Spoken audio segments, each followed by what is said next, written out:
देखा कि आजकल जो है यूथ में काफी एंथुसियाज्म है वोटिंग के हवाले से। कहीं ना कहीं मुझे लगता है ये डेमोक्रेसी की जीत है और जमहूरियत पे लोगों का एतमाद है। आप कैसे देखते हैं? बिल्कुल जमहूरियत की जीत है और अब ये जमहूरियत ग्राउंड लेवल तक जा रही है, एक जमहूरी फिजा कायम हो रही है।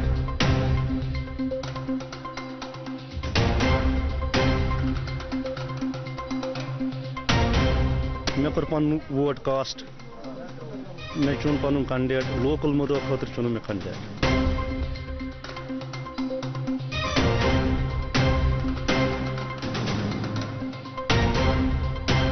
अम कन वोट त्रा कि सैनिस इलाकस बन तरक्की।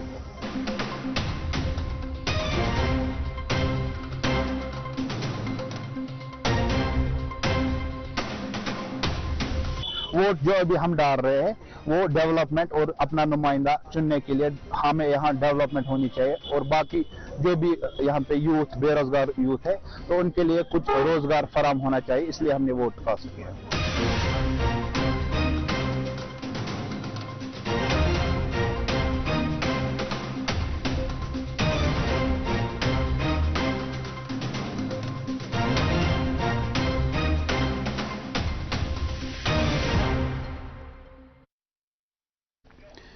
चलिए जी, आरिफ कादरी और तजुमुल कादरी का शुक्रिया अदा करेंगे। अवाम की आवाज़ दूरदर्शन के शोबे खबर की इस खसूसी लाइव नशरियात में एक बार फिर आप सबका खैर मकदम है। हमारी नज़र बनी हुई है, हमारे नुमाइंदे हैं इस वक्त काउंटिंग सेंटर्स पे, वो भी रुझानात पे नज़र रखे हुए हैं और अपडेट्स हम तक पहुंचाते रहे हैं, आगे भी पहुंचाते रहेंगे। और ये पूरी नशरियात पूरा दिन आज जारी रहेगी, जिसके दौरान हम आप तक सियासी तज्जिए पहुंचाएंगे। कुछ सियासी जमातों के नुमाइंदे या लीडरान भी हमारे साथ ज्वाइन करेंगे दिन में, और उनके साथ भी आज के इस खास दिन पर बात होगी। तो हम ब्रेक में जाने से पहले मैनिफेस्टो पे बात कर रहे थे कि बहुत सारी जमातों ने मैनिफेस्टोज भी रखे लोगों के सामने, और ये मैनिफेस्टोज जब लोगों के सामने रखे जाते हैं तो उनकी वजह से कितना असर पड़ता है वोटर्स के दिमाग पर, और वोटर्स को कितना मैच्योर बनाया जा सकता है। हम बहुत सारी अपने मुल्क की रियासतों में देखते हैं कि वोटर्स जो है ना वो मैच्योरिटी का सबूत देते हैं कि पार्लियामेंट में किसको भेजना है और यूटी या स्टेट की असेंबली में किसको नुमाइंदगी के लिए भेजना है। तो उस हिसाब से जम्मू कश्मीर का वोटर कितना मैच्योर है ये भी अभी हमें रुझानात से भी थोड़ा सा पता चलता है, लेकिन दोपहर तक जो पोजीशन वाज़ेह हो जाएगी तो हमें पता चलेगा कि हवा का रुख किस तरफ है। जैसा मैंने कहा था कि इस दरिया में 873 उम्मीदवारों ने अपनी नैया उतारी है, किसकी किनारे लगती है ये 1 बजे तक तकरीबन हमें पता चलेगा। तो बहरहाल माजिद, मैं आपकी तरफ आना चाहूँगा। माजिद जुल्फ़िकार, आप हमें ये बताइए कि देखिए जब हमने 3 मरहले देखे इलेक्शंस के, तो पहले मरहले में बहुत ही एनकरेजिंग ट्रेंड रहा जो वोटिंग का था। दूसरे मरहले में हमने देखा थोड़ा सा डाउन हो गया और श्रीनगर में बहुत कम वोटिंग हो गई बाकी 2 मरहलों के मुकाबले में। तो जब हमने लोगों से बात की या सियासी तज्जिया नगारों का ये मानना है कि बहुत सारी जमातों ने श्रीनगर में बहुत से पोर फेसेस रखे थे सामने लोगों के सामने, या जैसे हम अभी बात कर रहे थे जिस दौरान खबरें चल रही थी तो बहुत सारी जमातों ने नए नए फेसेस दिए हैं। इवन उसमें नेशनल कॉन्फ्रेंस भी शामिल है कि जो बहुत नए फेसेस हैं या बहुत सारे नौजवान लीडर हैं। क्या आप समझते हैं कि उस वजह से श्रीनगर के लोगों ने थोड़ा सा जो कम दिलचस्पी दिखाई वोट डालने में, और ये जो नए फेसेस आए हैं तो उसका क्या असर पड़ेगा जम्मू कश्मीर के सियासी मंजरनामे पर और असेंबली की तश्कील में?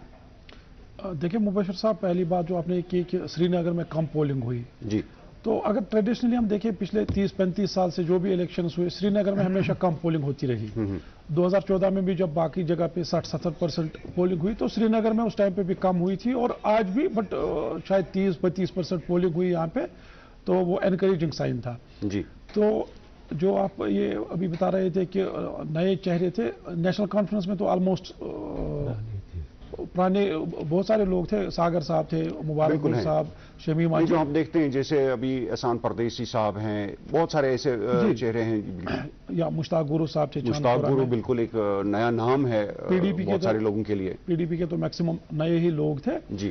तो ये खुशाइंद बात है कि जो नए चेहरे आ रहे हैं पॉलिटिक्स में और वो फ्रेश एनर्जी के साथ शायद लोगों की बेहतर तरीके से वो खिदमत कर सकते हैं जी।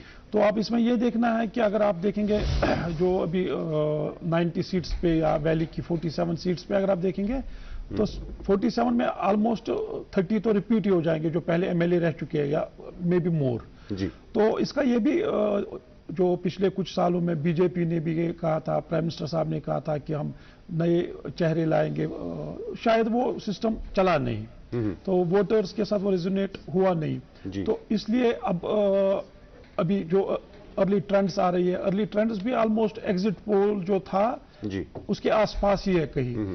तो ये इंडिकेशन है कि कंप्लीटली हंग असेंबली तो नहीं होगी, बट एनसी कांग्रेस अलायंस आगे चल रही है जी। मे बी दे में रिक्वायर सपोर्ट, थोड़ा सा उनको हो सकता है हाँ, किसी और की जरूरत पड़ेगी जी। हम इस पे बात जारी रखेंगे। हमारे साथ अनंतनाग से हमारे नुमाइंदे और शोबे खबर में न्यूज एडिटर हैं हमारे साथी मुदस्सिर अमीन हमारे साथ अनंतनाग से जुड़े हैं जी। मुदस्सिर बताएं, अनंतनाग में आप इस वक्त काउंटिंग सेंटर के पास ही हैं, तो क्या सूरत हाल है इस वक्त, क्या रुझानात सामने आ रहे हैं? जी, अगर अनंतनाग की बात करें तो अनंतनाग में 7 असेंबली सेगमेंट्स हैं, और अगर अनंतनाग वेस्ट की बात करें तो वहां पर एनसी के अब्दुल मजीद बस अभी 217 वोट से आगे चल रहे हैं जी। और अगर इंपॉर्टेंट कॉन्स्टिट्यूंसी जो पीडीपी का स्ट्रॉन्ग बेहतर माना जाता है, बिजबिहारा असेंबली सेगमेंट, वहां पे आपको पता है कि बशीर अहमद शाह वीरी और इल्तिजा मुफ्ती के दरमियान एक स्ट्रॉन्ग कॉन्टेस्ट है।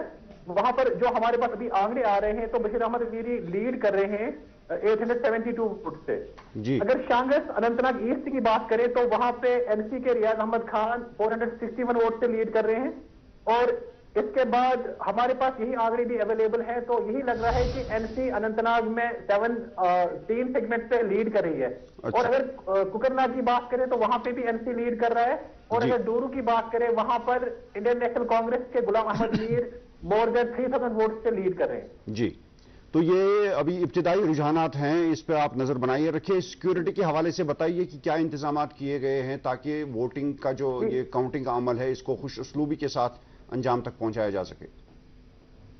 जी, सिक्योरिटी के कड़े इंतजाम देखने को मिल रहे हैं, और हम देख रहे हैं कि सिक्योरिटी हर जगह यहाँ पर अवेलेबल है, और हम देख रहे हैं कि बड़े इंतजाम किए गए हैं, लेकिन लोगों में भी बड़ा जज्बा दिख रहा है। बहुत सारे यहाँ है जो इनके काउंटिंग एजेंट्स है या डिफरेंट पार्टीज के यहाँ मेंबर्स अवेलेबल हैं, तो उनमें काफी जज्बा दिख रहा है, लेकिन आगे आगे पता चलेगा कि कौन आगे बढ़ रहा है और कौन पीछे जा रहा है। अभी अर्ली ट्रेंड्स है, तो हम आगे देखते हैं कि कौन आगे चल रहा है और कौन पीछे जा रहा है जी। चले मुदस्सिर अमीन, आप नजर बनाइए रखिए, हम आपसे फिर जुड़ेंगे। हमारे जो शो जारी रहेगा इसमें आपसे हम फीडबैक लेते रहेंगे। फिलहाल हमारे साथ जुड़ने के लिए आपका बहुत शुक्रिया मुदस्सिर। प्रोफेसर साहब, हम जो चेहरों की बात कर रहे थे, तो बहुत सारे जो सियासी जमातें जो खासकर होती हैं ना, उनका एक प्रोमिनेंट फेस होता है। जैसे हम अगर अभी पीडीपी की बात कर रहे थे और मुदस्सिर अमीन भी हमें बता रहे थे कि उनका एक प्रोमिनेंट फेस था, इल्तिजा मुफ्ती बिजबिहाड़ा से अपनी पार्टी के टिकट पर चुनाव लड़ रही हैं, और उनके मद्दे मुकाबिल सिर्फ 2 ही कैंडिडेट थे, एक बीजेपी के सूफी यूसुफ और नेशनल कॉन्फ्रेंस के डॉक्टर बशीर अहमद वीरी। तो इस तरह से इसी तरह जो नेशनल कॉन्फ्रेंस का प्रोमिनेंट फेस है वो उमर अब्दुल्ला है, 2 हलकों से चुनाव लड़ रहे हैं। तो लेकिन अभी तक किसी जमात ने जो हमें इलेक्शन से पहले जैसे अब ट्रेंड्स आ रही हैं तो हम सोच सकते थे, लोग कयास लगा सकते थे कि अभी शायद फलां आदमी वजीर आला बन सकता है। अभी किसी पार्टी ने सीएम कैंडिडेट नॉमिनेट नहीं किया है, तो इसकी क्या वजह हो सकती है?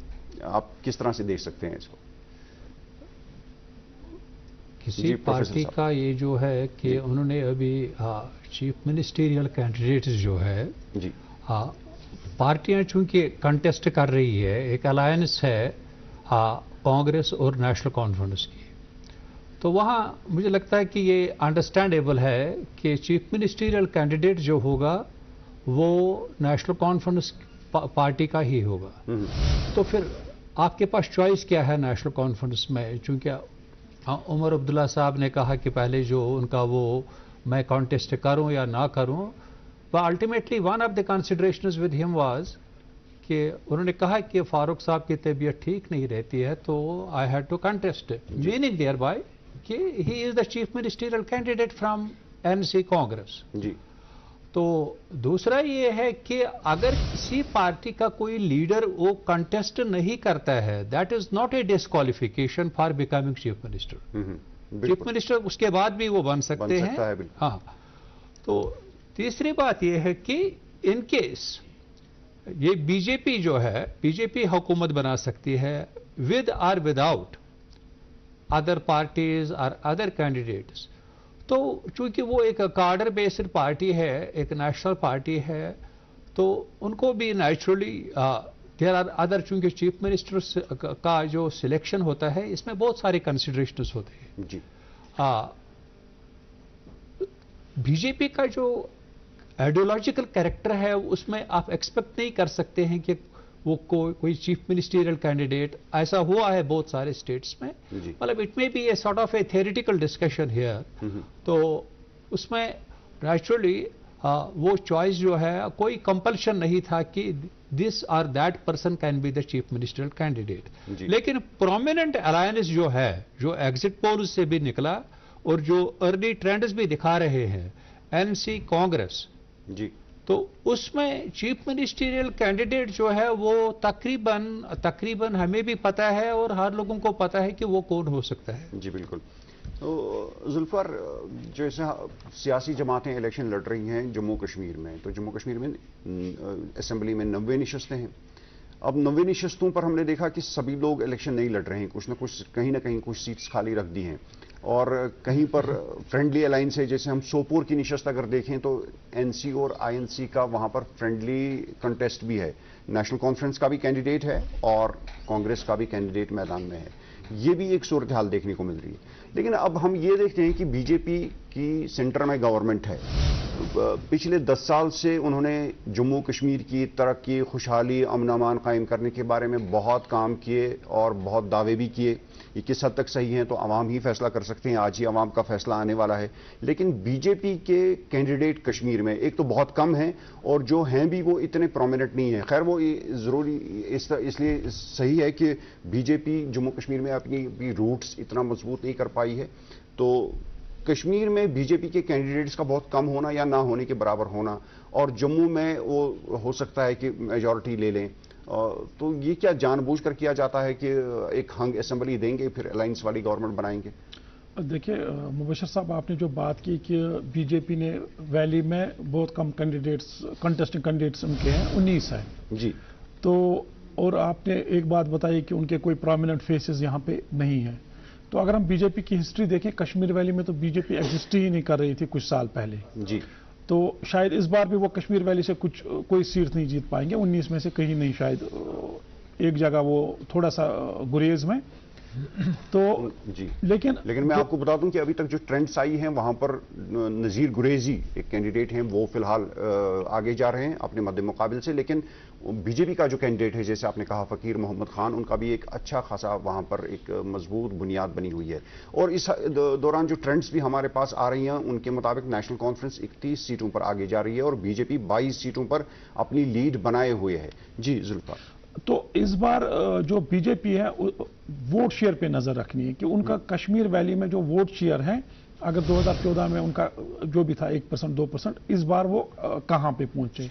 तो बीजेपी की स्ट्रेटेजी अगर आप बाकी स्टेट्स में भी देखेंगे ना, जहां पे वो वीक होती है, जहां पे वो कोई सीट नहीं जीत पाते, तो वो हमेशा कंसंट्रेट करते हैं कि इस इलेक्शन में अगर हमने 10% वोट लिया, चलो कोई सीट नहीं ले पाए या कम सीटें ले पाए, तो अगले इलेक्शन में वो उसके लिए वर्कआउट। जुल्फकार, मुझे आपको रोकना पड़ेगा। हमारे साथ शुपियां से हमारे नुमाइंदे शबीर अहमद जुड़ चुके हैं इस वक्त। पहले हम उनसे सूरत हाल जानेंगे।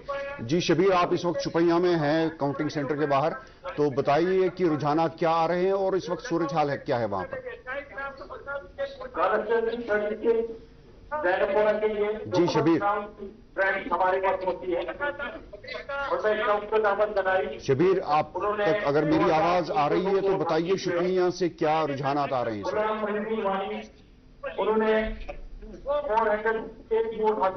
मुझे लगता है कि शबीर के साथ राबिता अभी नहीं हो पा रहा है, तो हम दोबारा कोशिश करेंगे। हमारी टीम जो पैनल पे बनी हुई है, इंजीनियरिंग टीम भी है, प्रोडक्शन टीम है, तो वो दोबारा कोशिश करेंगे इनके साथ राबिता बनाने की। जी जुल्फकार, आप बात कर रहे थे बीजेपी का कश्मीर में प्रेजेंस ना होना। जी प्रेजेंस बीजेपी का था नहीं, ना कोई एक्सपेक्टेशंस थी कि अभी पार्लियामेंट में भी उन्होंने कोई सीट यहाँ पे कंटेस्ट नहीं की। तो अभी शायद बीजेपी पिछले 5 साल या 10 साल में बिल्कुल वो बेस बना रहे हैं कश्मीर वैली में। लेकिन उनके लिए बहुत डिफिकल्ट है कि कश्मीरी मुस्लिम जो है वो बीजेपी के लिए वोट करे, लेकिन अगर आप देखेंगे जम्मू में जो उनका ये है, आप देख लीजिए 2002 में जम्मू में बीजेपी ने कोई सीट नहीं जीती थी, 2008 में वो 11 पे पहुंचे और 2014 में तो वो 25 पे। शायद इस बार वो बेटर कर रहे हैं, 27, 28, 29, 30 तक भी पहुंच सकते हैं जम्मू में। तो बीजेपी का फोकस जो था इस इलेक्शन में या पार्लियामेंट इलेक्शन में वो जम्मू रीजन था जी। और कश्मीर में इन्होंने शायद इस वजह से भी नहीं किए कैंडिडेट, हर जगह जो 47 सीट्स में ऑनली 19 में उन्होंने कैंडिडेट खड़े किए हैं। तो उसका रीजन ये भी है कि दोनों के यहाँ पे तो हमें कोई, तो हम कंसंट्रेट उन्हीं जगहों पे करेंगे जहाँ पे हमें, आप उनकी कैंपेनिंग देख लीजिए, प्राइम मिनिस्टर साहब एक बार यहाँ आए जी, एक रैली उन्होंने यहाँ पे एड्रेस की, बाकी जो फोकस था उनका जम्मू पे ही ज्यादा फोकस, जम्मू पे ही फोकस था। और शायद जम्मू से वो जीत के भी आ रहे हैं, मैक्सिमम सीट्स तो जो 40 आउट ऑफ 43 शायद 28, 29 वो जीत के भी आएंगे जम्मू रीजन से जी। तो कश्मीर वैली में बीजेपी के लिए एक वो माइलस्टोन, जिस दिन भी वो एक सीट जीत के आएंगे असेंबली में, तो वो उनके लिए एक ह्यूज, लेकिन इस इलेक्शन में तो शायद ऐसा नहीं तो कह सकते हैं कि बीजेपी ने एक टेलर कट जो है कैंपेन चलाया, अपना एक स्ट्रेटजी है उनकी। तो अनीस, श्रीनगर में एक जो अमीरा कदल का हलका है, वहां पर बीजेपी के जो उम्मीदवार हैं वो पहले भी एक इलेक्शन जीत चुके हैं, डीडीसी का इलेक्शन, इंजीनियर एजाज। तो क्या आपको लगता है कि उनके लिए कुछ फायदेमंद साबित हो सकता है उनका वो जीतना और आज के इलेक्शन पे उसको कोई असर पड़े? देखिए, अगर बीजेपी के जो कैंडिडेट्स हैं, फॉर एग्जांपल इंजीनियर एजाज की बात करें, अगर वो इंजीनियर एजाज बीजेपी के साथ एफिलिएटेड नहीं होते तो मेरे ख्याल में वो एक इमर्ज हो सकते थे एक विनिंग कैंडिडेट भी जी। लेकिन जो इस बार मेरे ख्याल में ये जो इलेक्शन है 2024 असेंबली इलेक्शन, ये बहुत ही वाटरशेड इलेक्शन हो सकता है।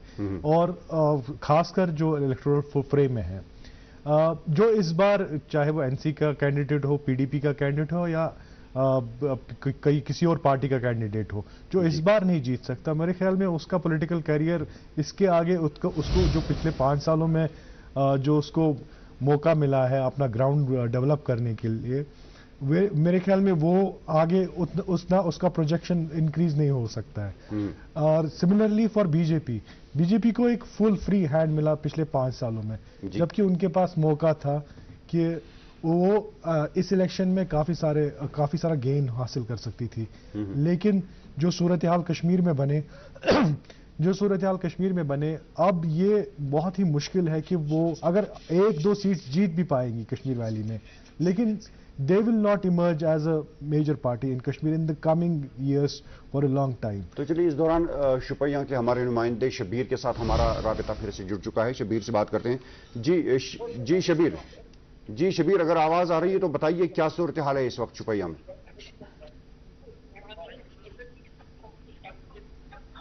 जी शबीर, शुपैया में क्या सूरत हाल है इस वक्त काउंटिंग के ताल्लुक से? 2 असेंबली हल्के हैं, तो बताइए क्या रुझान सामने आ रहे हैं? मुझे लगता है कि कुछ अभी टेक्निकल इश्यूज आ रहे हैं उनके साथ राबिता बनाने में। जी अनीस, आप अपनी। जी बिल्कुल। मेरे ख्याल में बीजेपी को वोट करना बहुत ही एक डिफिकल्ट, 2014 में भी वही एक इशू था कि जब जो political parties, regional political parties यहाँ पे थी, उन्होंने यही मांगा था, यही बोल के वोट मांगा था लोगों से कि हम बीजेपी को रोकेंगे जी। वो फिर अलग बात है कि फिर एक पॉलिटिकल पीडीपी ने उनके साथ ही अलायंस बनाई, डिस्पाइट जो रीजनल पार्टीज थे उन्होंने अनकंडीशनल सपोर्ट भी ऑफर किया था। लेकिन 2024 का जो मेन मुद्दा ये भी अगेन था कि हम बीजेपी का फर्दर इन्फ्लुएंस, फर्दर इनरोड जो उन्होंने कोशिश की है करने की इन कश्मीर, जो पिछले 5 सालों में जो सिस्टम था यहाँ पे, उसको रोकने के लिए पीडीपी और एनसी, और ये एक पीडीपी और एनसी की जो यहाँ की जो रीजनल पार्टीज थी 2019 और 2018 में उनकी भी क्रेडिबिलिटी बहुत लूज हो गई। लोगों का भी एक हिसाब से तो वो खुशी हुए थे कि गवर्नर रूल आया था। अगर हम उस दौर को याद करें तो 2018 में उस टाइम इनिशियली जैसे लद्दाख पहले खुश हुआ था, 2019 के लद्दाखी लोग जो खुश हुए थे कि हमें यूटी मिल गई, यहाँ सेपरेशन हुआ जम्मू कश्मीर के साथ, तो वही इनिशियल जुबिलेशन हमने कश्मीर में भी देखी, कहीं ना कहीं अंदर से सब लोग खुशी हो रहे थे कि the regional parties are getting a little schooled.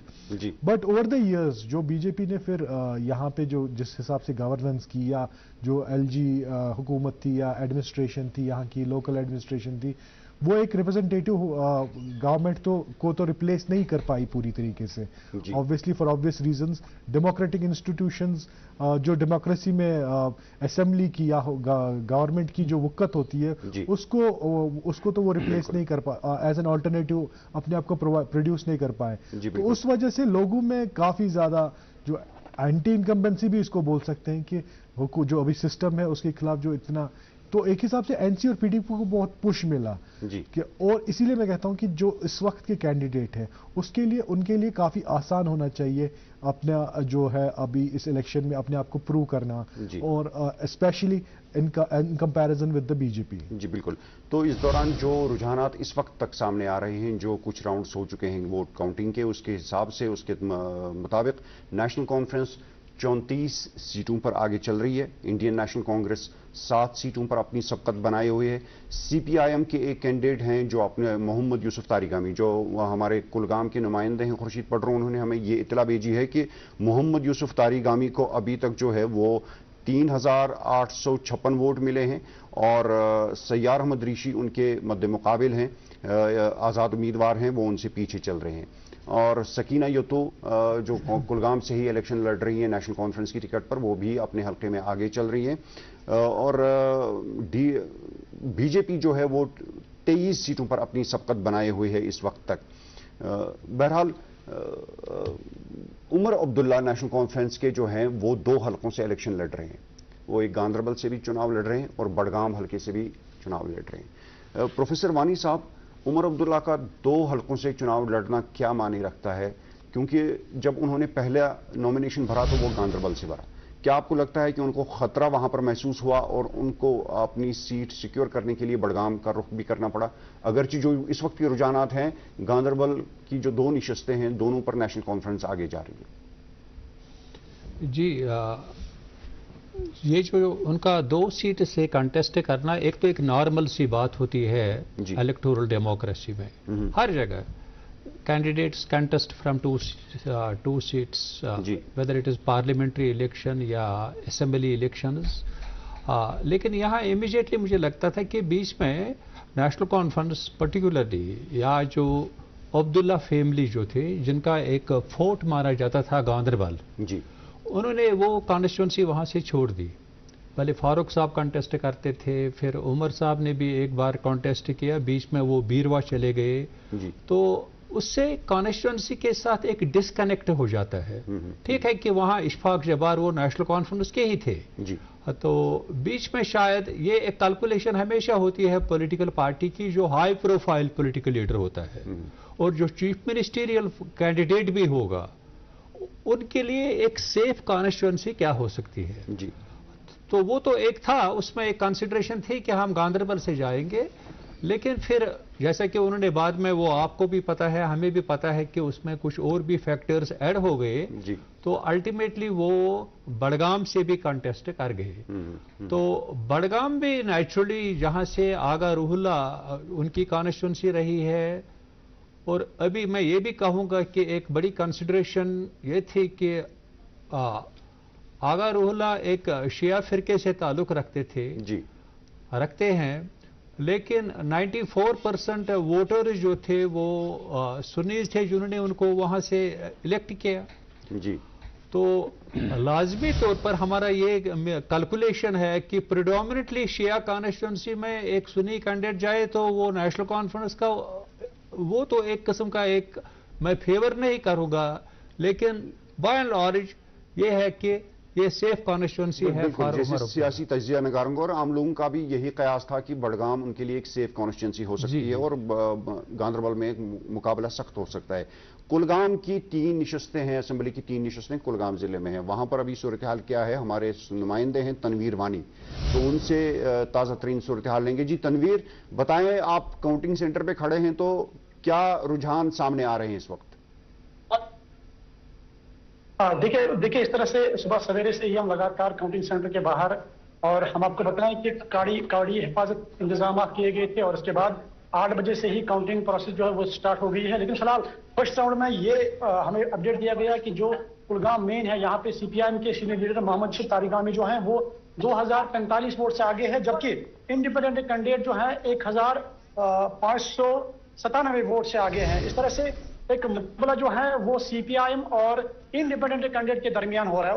और दूसरा यहाँ से अपडेट है कि दिवसर इलाके में जो है फेरोज अहमद, ये नेशनल कॉन्फ्रेंस के जो उम्मीदवार है फेरोज अहमद, वो 1438 वोट से आगे जा रहा है, जबकि पीडीपी के जो सीनियर लीडर है सरताज मदनी, वहां के जो कंटेस्ट कैंडिडेट हैं वो 982 वोट से आगे जा रहे हैं, पीछे जा रहे हैं। इस तरह से जमाल हाजीपोरा में सकीना इत्तू जो है नेशनल कॉन्फ्रेंस की सीनियर लीडर, वो कहीं ना कहीं आगे जो है आगे जा रही हैं और इसमें 28,890 वोट से आगे जा रही हैं और पीडीपी जो है 1,113 वोट से जो है उसके पीछे आ रहा है। इस तरह से चेंज जो है वो साफ तौर पर दिख रहा है, क्योंकि यहाँ पे जो 5 साल से जो कुलगाम के साबिक एमएलए मोहम्मद यूसुफ तारिगामी हैं, लेकिन इस बार उनका मुकाबला जो है इंडिपेंडेंट कैंडिडेट से हो रहा है। कहीं ना कहीं ये साफ तौर पर दिख रहा है कि जो इंडिपेंडेंट कैंडिडेट है सैयार अहमद ऋषि और मोहम्मद यूसुफ तारिगामी जो सीपीआईएम के लीडर हैं, उनके दरमियान जो है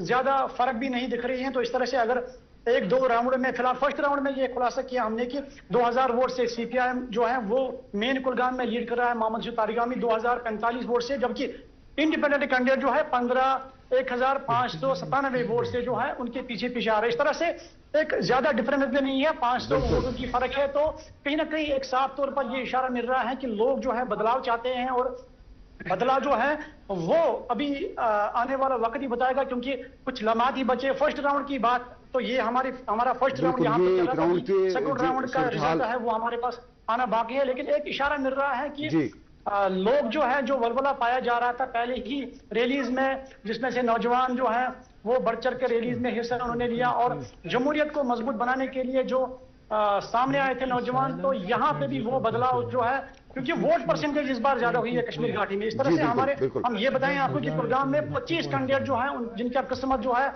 अभी अंदर जो घंटी जो है वो बज रही है, लेकिन 25 कैंडिडेट्स का जो रिजल्ट है वो आना बाकी है। इस तरह से 10 साल के काफी तवील अरसे के बाद ये इंतखाबात जो हुए हैं, लोग भी आशा लगा रहे हैं, क्योंकि यहाँ पे कारकुनान जो है, वर्करान जो है वो काउंटिंग सेंटर के बाहर जो है काफी भीड़ जमा हुई है और इस तरह से 20 जो डिस्ट्रिक्ट्स में 28 काउंटर्स जो हैं वो लगाए गए, क्योंकि ईसीआई ने बताया है। इस तरह से बैलेट पेपर जो वोटिंग है वो फर्स्ट राउंड में जो है वो कंप्लीट हो गया प्रोग्राम में और 3,28,000। तनवीर, हम आपसे फिर राबिता करेंगे। अभी तक जो आपने हमें इतलात दी, अभी जो रुझानात के बारे में बताया और जोश खरोश के बारे में भी बताया, हम बाद में फिर आपसे राबिता करेंगे। फिलहाल हमारे साथ जुड़ने के लिए आपका बहुत बहुत शुक्रिया। जी माजिद, अभी जैसे हमने तनवीर जो हमारे कुलगाम के नुमाइंदे हैं इनसे सुना कि मोहम्मद यूसुफ तारिगामी जो हैं वो कुलगाम से आगे चल रहे हैं, लेकिन करीबी मद्दे मुकाबिल जो इस वक्त उनके हैं आज के इस इलेक्शन में वो हैं सैयार अहमद ऋषि, एक इंडिपेंडेंट कैंडिडेट है, लेकिन हम सब जानते हैं कि वो जमात इस्लामी के स्पॉन्सर्ड और उनका बैक है। तो आपको क्या लग रहा है कि अब की बार क्या चेंज देखने को मिल रही है? जो वोटर्स की जो हम बात करते हैं कि उनके वोटर्स की मैच्योरिटी में कितना चेंज आया है? देखिए, अगर आप देखेंगे पिछले 2 इलेक्शंस में 2008 और 2014 में भी वो तारिगामी साहब बिल्कुल क्लोज मार्जिन से जीते थे जी। तो वहाँ पे ट्रेडिशनली ये रहा है कि जो सीपीएम है या जमात इस्लामी है, ये राइवल है बहुत टाइम से। तो अब अभी परसेप्शन था पिछले इलेक्शंस में कि जमात इस्लामी जो है वो सपोर्ट करती है पीडीपी कैंडिडेट्स को। जी बिल्कुल। लेकिन डिस्पाइट दैट तारिगामी साहब तो जीत के ही आए, 4 बार तो वो जीत के आए। तो अब की बार जब जमात इस्लामी बैकवर्ड कैंडिडेट जो ऋषि साहब थे, तो एक्सपेक्टेशन ये थी कि वो क्लोज फाइट देंगे तारिगामी साहब को, जैसे आपने अभी फरमाया कि है भी जी। लेकिन व्हाट आई सी के लास्ट में तारिगामी साहब शायद थिन मार्जिन से ही वही इमर्ज हो जाएंगे। जी हो सकता है। तो अभी तनवीर ने बताया कि 1 राउंड हो चुका है वोट काउंटिंग का, अभी जब बाकी राउंड्स भी होंगे दिन के गुजरने के साथ साथ हमें और भी हो सकता है कि कुछ गैर मुतवक्का भी नताइज सामने आ जाएं। अनीस, लॉयल वोटर्स की हम बात करते हैं, अभी तारिगामी की बात चल रही थी, तो जैसा जुल्फकार ने भी कहा कि वो इलेक्शन जीतते आए हैं, तो कुछ लॉयल वोटर्स होते हैं ऐसे केसेस में। हम तारिगामी की बात कर सकते हैं, हम हकीम मोहम्मद यासीन की बात कर सकते हैं, नेशनल कॉन्फ्रेंस के अली मोहम्मद सागर हैं, मुबारक गुल हैं। तो क्या आपको लगता है कि वो लॉयल वोटर्स अभी भी हैं और इस तरह के जो कैंडिडेट्स हैं वो एज विनर्स इमर्ज हो सकते हैं? देखिए, बिल्कुल हैं, लॉयल वोटर्स अभी भी हैं, ख़ास तौर पर नेशनल कॉन्फ्रेंस के, और वो सिर्फ लीडर्स के फेसेस के रिलेटेड लॉयल नहीं है। इनफैक्ट हजरत बल में फॉर एग्जांपल मैं अभी रिसेंटली वहाँ गया था ड्यूरिंग द इलेक्शन कैंपेन को फॉलो करने के लिए। वहाँ पे काफ़ी सारे लोग अभी भी नेशनल कॉन्फ्रेंस को इसलिए वोट करते हैं क्योंकि वो पार्टी शेख अब्दुल्ला ने उन्होंने बनाई थी जी। तो काफ़ी सारे लोग तो इस हद तक भी बोलते हैं कि वो अभी हमारे लिए जिंदा है। तो एक वहाँ फिर हम बात कर रहे थे, एक जो वहाँ पे लोकल कैंडिडेट है नेशनल कॉन्फ्रेंस का, वो तो ये भी कह रहे थे कि अगर 10,000 वोट पड़ेंगे मसलन, उसमें से 5,000 मेरे हैं, 5,000 शेख मोहम्मद अब्दुल्ला के हैं जो पार्टी के फाउंडर्स हैं। तो वो लॉयल्टी अभी भी नेशनल कॉन्फ्रेंस की पर्टिकुलरली श्रीनगर में है। मैं बाकी इलाकों की उनकी तो ये देख नहीं सकते कि वहाँ पे भी है, लेकिन पर्टिकुलरली श्रीनगर में नेशनल कॉन्फ्रेंस की कार्डर स्ट्रेंथ ठीक ठाक है। सिमिलरली जो तारिक आमी साहब हैं, उनके भी लॉयल वोटर्स हैं, और चार टाइम जब कोई एमएलए रहता है तो ऑब्वियसली ही develops strong relations with local civil society. Obviously local civil society या लोकल जो वहाँ पे बिजनेसमैन है या लोकल लोग जो हैं उनके साथ भी डेवलप हो सकती है। लेकिन उसके अलावा एक एंटी इनकम्बेंसी फैक्टर भी मैंने कुलगाम में ठीक ठाक देखा। अब चूंकि सयार रेशी एक उनके अगेंस्ट एक नोन फेस है, लोकली नोन फेस है, तो उस वजह से भी सयार रेशी का जो वोटिंग शेयर है वो ठीक ठाक हो सकता है और वो ठीक ठाक मुकाबिल हो सकते हैं तारिक आमी साहब के। लेकिन तारिक आमी ये जमात की वजह से मैं एंटायरली नहीं बोलूँगा, ये मैं इसलिए भी बोल सकता हूँ क्योंकि एंटी इनकम्बेंसी वहाँ पे बहुत ज़्यादा है तारिक आमी साहब के खिलाफ। जी, तो इसी तरह से प्रोफेसर साहब, जमात इस्लामी की बात हमने की, उनके कैंडिडेट हैं लंगेट, जहाँ पर इंजीनियर रशीद का एक स्ट्रॉन्ग होल्ड माना जाता है, वहाँ पर डॉक्टर कलीमुल्ला हैं जमात इस्लामी के, और उनका एक बहुत ही स्ट्रॉन्ग होल्ड है क्योंकि डॉक्टर कलीमुल्ला के जो वालिद हैं उनका भी एक असर पड़ सकता है क्योंकि वो जमात इस्लामी के एक इम्पॉर्टेंट ओहदे पर रह चुके हैं। तो इस तरह से बहुत सारे कैंडिडेट्स हैं। प्रोफेसर, क्या लगता है कि आपको इस वक्त इस बार कितना चेंज होगा? जो जैसा हम एक्सपेक्ट करते थे कि अगर करीबी मध्य मुकाबिल हो सकता है तो वो अगर नेशनल कॉन्फ्रेंस का आगे जा रहा है तो पीडीपी का होगा और पीडीपी का आगे जा रहा है तो नेशनल कॉन्फ्रेंस का होगा, लेकिन इस बार थोड़ी सी ट्रेंड बदलती देखी जा सकती है। नहीं, ये तो ज़रूर होगा कि कहीं कहीं किसी कॉन्स्टिट्यूंसीज में जो कॉन्टेस्ट होगा वो किसी और पॉलिटिकल पार्टी के साथ होगा, किसी और कैंडिडेट के साथ होगा। ये ज़रूरी नहीं कि हर जगह जी। हाँ, BJP versus national conference, Congress, this national conference versus BJP, it can very depending upon कि हम किस कॉन्स्टिट्यूंसी की बात कर रहे हैं जी। एक तो ये कि एंटी इनकम्बेंसी का जो यहाँ पर डिस्कशन होता है, मैं थोड़ा इस थीसिस को कम ही मैं इसको रिकॉग्नाइज करता हूँ कश्मीर के कॉन्टेक्स्ट में, क्योंकि 10 साल में बीच में क्या एंटी इनकम्बेंसी अगेंस्ट होम जी, क्योंकि 18 में जो इलेक्शन हुए, 14 में फिर 1-2 साल हुकूमत चली, फिर उस हुकूमत में भी इतने फ्रिक्शंस, इतने कॉम्प्लिकेशंस थे, और फिर उसके बाद प्रेसिडेंट रूल, और तब से 10 साल से मतलब कुल मिला के आपके पास कोई गवर्नमेंट है नहीं। So anti incumbency against whom, किस पार्टी के खिलाफ, किस गवर्नमेंट के खिलाफ? आपका एक स्ट्रक्चर डिफरेंट है, इट्स ए यूटी स्ट्रक्चर, एक स्टेट का एक स्ट्रक्चर है जो स्टेट रूल करती है डायरेक्टली यहाँ पर। तो लिहाजा एंटी इनकम्बेंसी कैंडिडेट्स के बारे में मुझे लगता है कि ये शायद वोटर्स के लेवल पर ट्रांसलेट नहीं होता है जी। अलबत्ता ये जरूर है कि किस पार्टी की ऑर्गेनाइजेशनल स्ट्रेंथ जो है पर्टिकुलर कॉन्स्टिट्यूंसी में कितनी मजबूत है। जमात इस्लामी का चूंकि एक कॉन्टेक्स्ट है, तो उनकी ऑर्गेनाइजेशनल स्ट्रेंथ जो थी वो शैटर हो गई for a long time for different reasons. वो रीजंस हम आपको भी पता है, हमें भी पता है। और फिर ये कि आगे जो उनका पॉलिटिकल फ्यूचर है वो भी कोई ज्यादा सर्टन नहीं है जी। वोटर जो होता है, जो इलेक्टोरल पॉलिटिक्स में आ जाता है, पर्टिकुलरली जिसके पास बहुत सारे इश्यूज होते हैं डेवलपमेंट को लेके, एजुकेशन को लेके, और भी सिविक इश्यूज, लार्जर इश्यूज, वो बड़ा कैलकुलेटेड होता है कि कैंडिडेट की सिलेक्शन में। जी। कैंडिडेट की कंसिडरेशन भी होती है, उसको पॉलिटिकल पार्टी की कंसिडरेशन भी होती है कि whether this party is able to form the government, और if it is a combination of parties, वो कंसिडरेशन भी होती है। जी। वोटर का हमेशा किसी भी कॉन्स्टिट्यूएंसी का आप लीजिए, एक सिंगुलर कंसिडरेशन नहीं होती है उसको वोट डालने में जी। कि वो सिर्फ इसलिए, हाँ एक कमिटेड वोटर होता है जी, जिसको आप ऑर्गेनाइजेशन या कार्डर बेस्ड पार्टी जो होते हैं उनका एक कमिटेड वोटर, वो एक आइडियोलॉजिकल एक उनका एक पोजीशन होता है, एक आइडियोलॉजिकल एक स्टांस होता है उनको।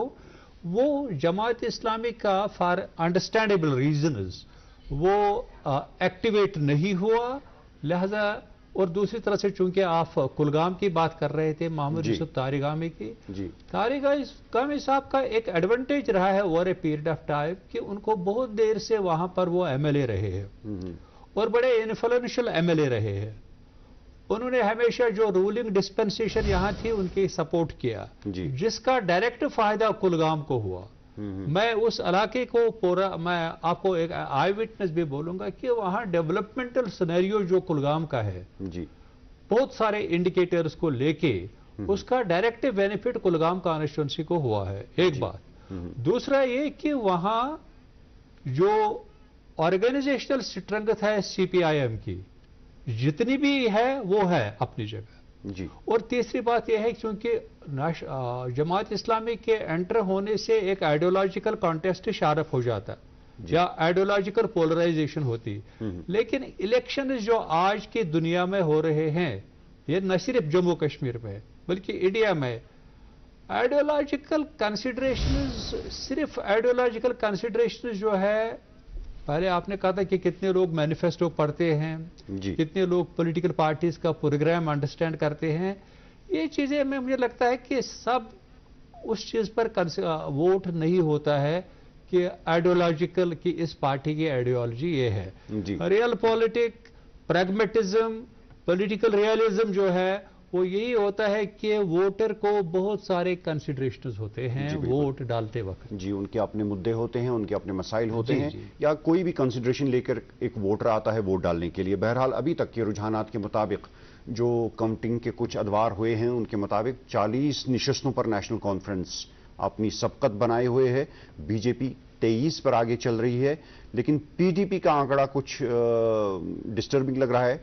पार्टी के लिए हो सकता है 3 निशस्तों पर बढ़त बनाए हुए है, और जो बाकी कैंडिडेट्स हैं वो 11 निशस्तों पर बढ़त बनाए हुए हैं। उनमें कुछ और भी पार्टियां शामिल हैं या कुछ इंडिपेंडेंट कैंडिडेट्स भी हैं जो 11 पर अपनी सबकत बनाए हुए हैं। जुल्फिकार, अभी जो बात हो रही थी प्रोफेसर साहब के साथ कि एक चेंज कैसे हो सकता है, या इस बार जो कंपटीशन है उसमें भी बदलाव देखने को मिल रहा है। यंग सियासी पार्टियों ने तो अपना मंशूर लोगों के सामने रखा, इलेक्शन कैंपेन्स चलाई, बड़े पैमाने पर इस बार इलेक्शन कैंपेन चलाई गई, लेकिन चुनाव कमीशन जो है, इलेक्शन कमीशन ऑफ इंडिया, उसने भी अपनी तरफ से कोई कसर बाकी नहीं छोड़ी कि वोटर्स को ये समझाया जाए कि वोट की एक अहमियत है। और इस बार जो हमने देखा, यंग वोटर्स और फर्स्ट टाइम वोटर्स, इस पे काफी तवज्जो मरकूज की गई कि इनको मोटिवेट किया जाए कि ये अपना वोट डालें, इस्तेमाल करें, क्योंकि पिछली 3 दहाइयों के दौरान हमने देखा कि जो बाइकॉट होता था उसका सबसे ज्यादा असर नौजवान तबके पर रहता था, और अगर जितने भी वोट पड़ते थे 5%, 10%, वो वही लॉयल वोटर्स जिसे हम कह सकते हैं। तो आपको क्या लगता है कि इस बार यंग वोटर्स या फर्स्ट टाइम वोटर्स जो थे वो इस ट्रेंड को बदलने में किस हद तक कामयाब रहा इलेक्शन कमीशन अपनी इस मुहिम में? देखिए, अगर आप देखें ये इलेक्शन 10 साल के बाद हुआ पहली बार, तो इसमें जो परसेंटेज थी फर्स्ट टाइम वोटर्स की वो बहुत ज्यादा थी, क्योंकि इलेक्शन तो यहाँ 6 साल के बाद होता है या बाकी स्टेट्स में 5 साल के बाद होता है, तो इस बार तो 10 साल के बाद हुआ, तो फर्स्ट टाइम वोटर्स की एक अच्छी खासी तादाद थी। अगर आप देखेंगे जो अभी ट्रेंड्स आ रही है, नेशनल कॉन्फ्रेंस 41 सीट्स पे लीड कर रही है, तो मैं ये क्रेडिट फर्स्ट टाइम वोटर्स को ही दे रहा हूँ जी। बिसाइड्स लॉयल वोट बेस जो है नेशनल कॉन्फ्रेंस का, तो ये फर्स्ट टाइम वोटर्स जो है शायद इस वजह से कि they wanted to keep BJP out of power. मैं कश्मीर वैली की बात कर रहा हूं, जहां से नेशनल कॉन्फ्रेंस मैक्सिमम सीट्स जीत के आ रही है, या जम्मू रीजन की वो चुनाव, या पीर पंचाल रीजन में जहां से एनसी के कैंडिडेट आगे चल रहे हैं।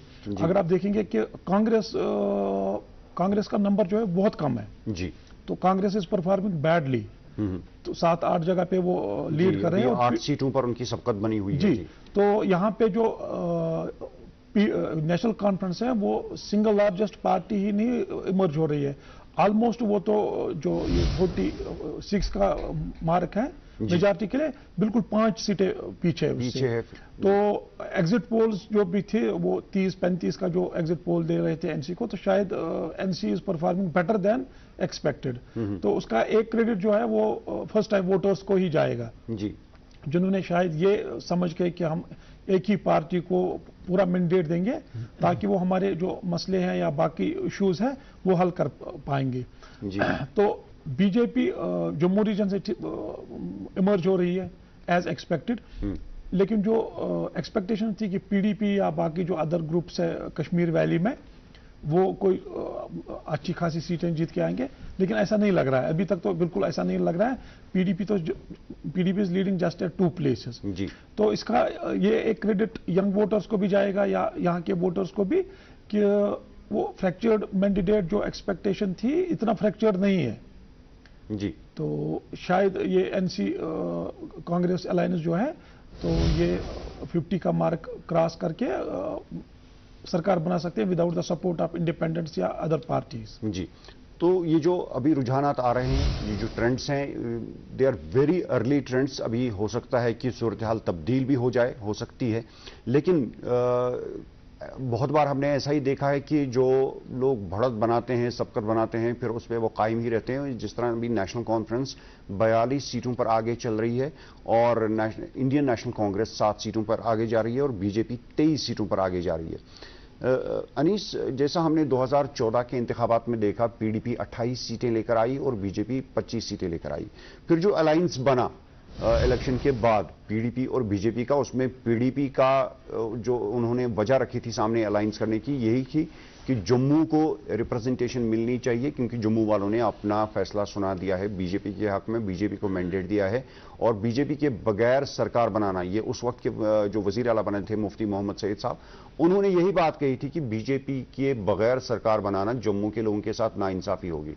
तो इस बार भी जो लग रहा है कि जम्मू से बीजेपी का ही मैंडेट सामने आ रहा है, तो आपको क्या लगता है? और आम लोगों का यह भी मानना है कि सियासी जमातें बाद में ये नहीं देखती हैं कि अलायंस करना चाहिए या नहीं करना, लोगों से ये बात कही गई है, कर भी सकते हैं। तो किस नजरिए से देखते हैं आप इस? देखिए, अगर रेट्रोस्पेक्टिवली हम देखें तो उस टाइम ये डिसीजन तो मेरे ख्याल में काफी प्रैग्मेटिक लगा हो, लेकिन 5-10 years down the line I think आज हम ये कह सकते हैं कि वो डिसीजन पूरा गलत था, ना सिर्फ जो कश्मीर के लोगों के लिए बल्कि जम्मू के लोगों के लिए। अगर हम लोगों की खुद की रिप्रेजेंटेशन या अगर वो जो बातें करते हैं उसको देखें जो जॉब्स की, लैंड की जो प्रॉब्लम्स कश्मीर में हैं, जम्मू के लोग भी उससे काफ़ी परेशान हैं।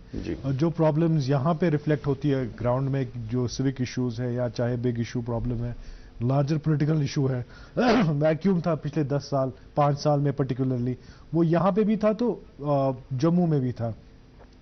तो मेरे ख्याल में ये जम्मू कश्मीर की अगर बात करें, यहाँ पे आइडियोलॉजी भी मैटर करती है, यहाँ पे सिचुएशन भी मैटर करता है, और यहाँ पे मेरे ख्याल में फेवर्स कहाँ से कितना आप नेगोशिएट करोगे वो भी मैटर करता है।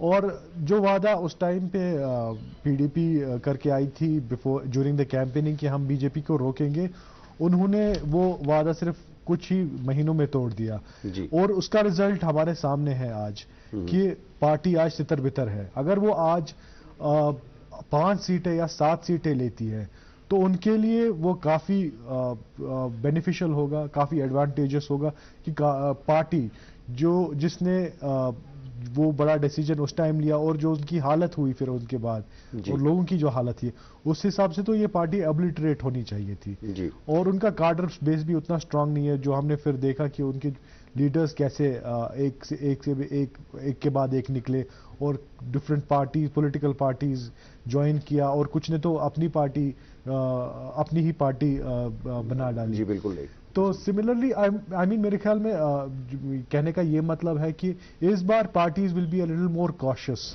कि जो पिछले 2014 में जो हालात बने उसको थोड़ा सा नेगोशिएट इस टाइम वो मोर रीजनेबली करेंगे, keeping ideology everything in mind. जी प्रोफेसर साहब, जो लोगों की कयास आराइयाँ इसमें रहती हैं ना, तो हम उसके बारे में बात करेंगे कि जैसे शायद बहुत सारे लोगों का कयास ये भी था कि सजाद लोन कुपवाड़ा से इलेक्शन जीत सकते हैं, लेकिन अभी तक के रुझानात के मुताबिक वो पीछे चल रहे हैं अपने मध्य मुकाबिल से। क्रीरी वागूरा जिसका नाम बदल दिया गया है, तो यहाँ पर बशारत बुखारी हैं पीडीपी के कैंडिडेट, वो भी अपने मध्य मुकाबिल से पीछे चल रहे हैं। खासकर मैं बात करूंगा लंगेट हल्के की, जहाँ पर इंजीनियर रशीद का बेड माना जाता है, स्ट्रॉन्ग बेड माना जाता है। उनके बरादर हैं, उनके भाई हैं खुर्शीद अहमद शेख, इलेक्शन लड़ रहे हैं अवामी इत्तेहाद पार्टी के टिकट पर, और लेकिन अपने मध्य मुकाबिल से पीछे चल रहे हैं। तो इस सूरत हाल को आप किस नज़र से देखते हैं? एक तो ये है कि अभी ये अर्ली लीड्स है जी, ये ठीक है। जैसे आपने भी बताया और हमने भी पॉलिटिकल एक्सपीरियंस हमारी भी यही है जी कि कभी यही होता है कि जो अर्ली लीड मेंटेन करते हैं वही फिर ultimately they carry the day जी। लेकिन तब भी रियलिज्म की जहाँ तक उस realist to be more realistic it is better कि we will continue to watch it और डिस्कस करते रहेंगे कि ये लीड कहाँ से कहाँ जाएगी। ये एक बात है। दूसरा ये है कि मुझे दो चीज़ों का यहाँ पर कहना बड़ा इम्पोर्टेंट लग रहा है। आप एक ये कि जी more than ideology and more than the party, political integrity of the candidates has been taken very seriously. जी, Political integrity of the candidates. जी, Political integrity की जब आप डिस्कस करते हैं या इसको आप एग्जामिन करते हैं तो उसमें ऑफ कोर्स आइडियोलॉजी भी आ जाती है जी। लेकिन कैंडिडेट कितना भी एक्सपीरियंस्ड हो, मिनिस्टर रहा हो, किसी पार्टी का लीडर भी है, लेकिन इलेक्टोरेट और वोटर्स के सामने उसकी पॉलिटिकल इंटेग्रिटी डाइल्यूटेड है, कमजोर है, वल्नरेबल है। इसका वोटर्स ने ठीक ठाक एग्जामिन किया है और इसको इवैल्यूएट किया है जी। ये मैं एक बात कहना चाहता हूं, क्योंकि ये तो आजकल की जो India as a evolving as a sort of a largest democracy, उसमें इलेक्टोरल इंटेग्रिटी और इंटेग्रिटी के क्वेश्चंस जो है अब इंक्रीजिंगली ये डिस्कस हो रहे हैं कि इंटेग्रिटी ऑफ इंस्टीट्यूशंस जो इलेक्शंस कंडक्ट करते हैं एक्स्ट्रा एक्स्ट्रा, चाहे वो ईवीएम्स है, इलेक्शन कमीशन ऑफ इंडिया है, एक्स्ट्रा एक्स्ट्रा, वो बात तो हम अलग डिस्कस करेंगे। लेकिन जैसा आपने कहा कि आपने कुछ कैंडिडेट्स का यहाँ नाम लिया जी, मेरे पास कोई और एक्सप्लेनेशन नहीं है एक्सेप्ट दिस थिंग कि कहीं ना कहीं, क्योंकि आप जम्मू कश्मीर के वोटर को जी, किसी भी जगह किसी का वोटर, किसी स्टेट का वोटर हम अंडर एस्टिमेट उसका पोटेंशियल नहीं कर सकते हैं जी, लेकिन यहाँ का वोटर जो है ही हैज वेरी हार्ड एक्सपीरियंस, जी, वेरी टफ एक्सपीरियंस जी। तो वो टफ एक्सपीरियंसेस लेके मुझे लगता है कि वोटर्स ने कहीं ना कहीं political integrity of the candidate है उसको अकाउंट में लिया है, चलिए, उसको इवैल्यूएट किया है। बिल्कुल। हाँ, ये दूसरी बात है कि वो किस पार्टी का है, किस प्लेटफॉर्म से कॉन्टेस्ट कर रहा है, वो दूसरी बात है जी। लेकिन personal integrity of the candidate has been taken into account. चलिए, प्रोग्राम के इस मोड पे नाजरीन मैं आपको बता दूं कि अभी जो इब्तिदाई रुझानात हमारे पास आए हैं। उनके मुताबिक नेशनल कॉन्फ्रेंस 42 सीटों पर आगे जा रही है, बीजेपी 23 सीटों पर आगे जा रही है और पीडीपी का आंकड़ा फिर कम हो गया है, 3 से 2 पर आ गए हैं। अभी 3 पर लीड कर रहे थे, अब 2 पर लीड कर रहे हैं और बीजेपी 22 पर आ गई है और इंडियन नेशनल कांग्रेस का आंकड़ा 8 हो गया है। तो बहरहाल ये दीज आर अर्ली ट्रेंड्स, अभी इब्तिदाई रुझानात हैं, तब्दील हो सकते हैं। हमारी नज़र बनी रहेगी पूरा दिन आज की सरगर्मियों पर, वोट शुमारी के अमल पर, और कौन सी पार्टी, ये हम अभी कह नहीं सकते हैं कि सिंगल लार्जेस्ट पार्टी कोई आ सकती है, लेकिन सिंगल लार्जेस्ट इत्तेहाद सामने आ सकता है जो रुझानात हैं उनके मुताबिक। बहरहाल हमारे नुमाइंदे फील्ड में हैं, वो भी नज़र बनाए हुए हैं, काउंटिंग सेंटर्स पे हमारे नुमाइंदे हैं, हम उनके साथ भी बात करेंगे। और अभी हमें रुकना पड़ेगा एक वक्फे के लिए, लेकिन वक्फे के बाद प्रोग्राम जारी रहेगा। मेरे साथी अख्तर आएंगे, वो प्रोग्राम को आपके साथ आगे बढ़ाएंगे और हमारे कुछ नए मेहमान भी हमारे साथ जुड़ने वाले हैं। तो आप देखते रहिए प्रोग्राम आवाम का फैसला।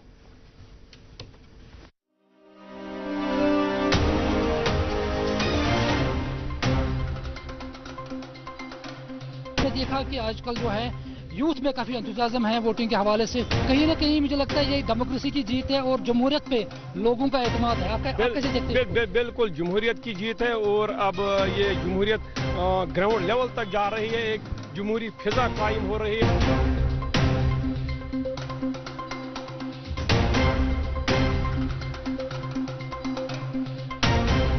मे कर पन वोट कास्ट, मे चुन पन कैंडिडेट, लोकल मुद्दों खतर चुन मे कैंडिडेट।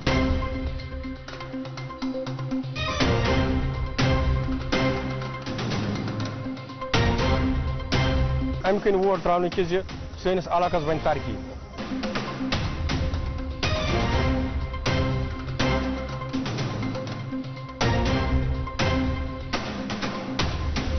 वोट जो अभी हम डाल रहे हैं वो डेवलपमेंट और अपना नुमाइंदा चुनने के लिए, हमें यहाँ डेवलपमेंट होनी चाहिए और बाकी जो भी यहाँ पे यूथ, बेरोजगार यूथ है, तो उनके लिए कुछ रोजगार फराम होना चाहिए, इसलिए हमने वोट कास्ट किया।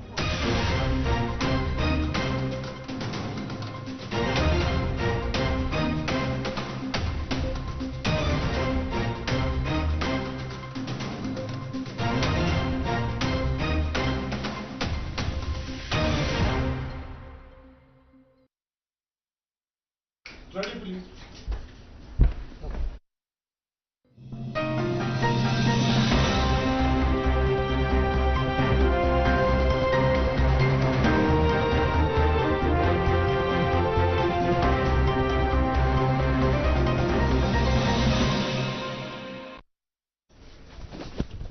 नाज़रीन आदाब, वेलकम बैक। दूरदर्शन की जो हमारी खुसूसी निशस्त है आज असेंबली 2024 को लेकर, आज पूरा दिन हम आपके साथ हैं। हमारे साथ कुछ मेहमान हैं, पॉलिटिकल पार्टीज़ के रिप्रेजेंटेटिव्स हमारे साथ होंगे, हमारे साथ तज्ज़िया निगार होंगे। आज पूरा दिन जो हम रिजल्ट्स के बारे में आपको बताते चलेंगे।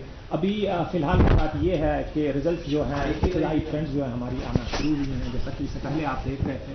और इससे पहले कि अपने मेहमानों का तारुफ मैं करा दूँ, ज़रा थोड़ा ब्रेक डाउन करते हैं कि ये जो प्रोसेस होता है ये कैसे चलता है, so that you also get an understanding कि जब नंबर्स आते हैं वो कैसे होते हैं। तो पहली बात ये चीज़ कि सबसे पहले जो है पोस्टल बैलेट जो है ना, बैलेट वो खोला जाता है। दैट्स वाई हर कोई आपको कहता है कि आपके जो नंबर्स हैं वो सारे जो हैं क्या कहते हैं कि रिवर्स हो सकते हैं, ट्रेंड्स चेंज हो सकती हैं।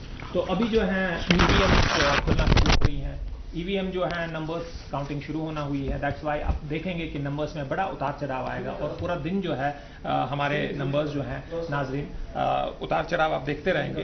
तो मैं अपने मेहमानों का तारुफ करा दूँ। हमारे साथ कुछ नए मेहमान जुड़े हैं स्टूडियोज़ में। मेरे बाईं जानिब तशरीफ फरमा हैं अहमद आंद्रे साहब, फॉर्मर हेड हैं न्यूज़ यूनिट के AIR में।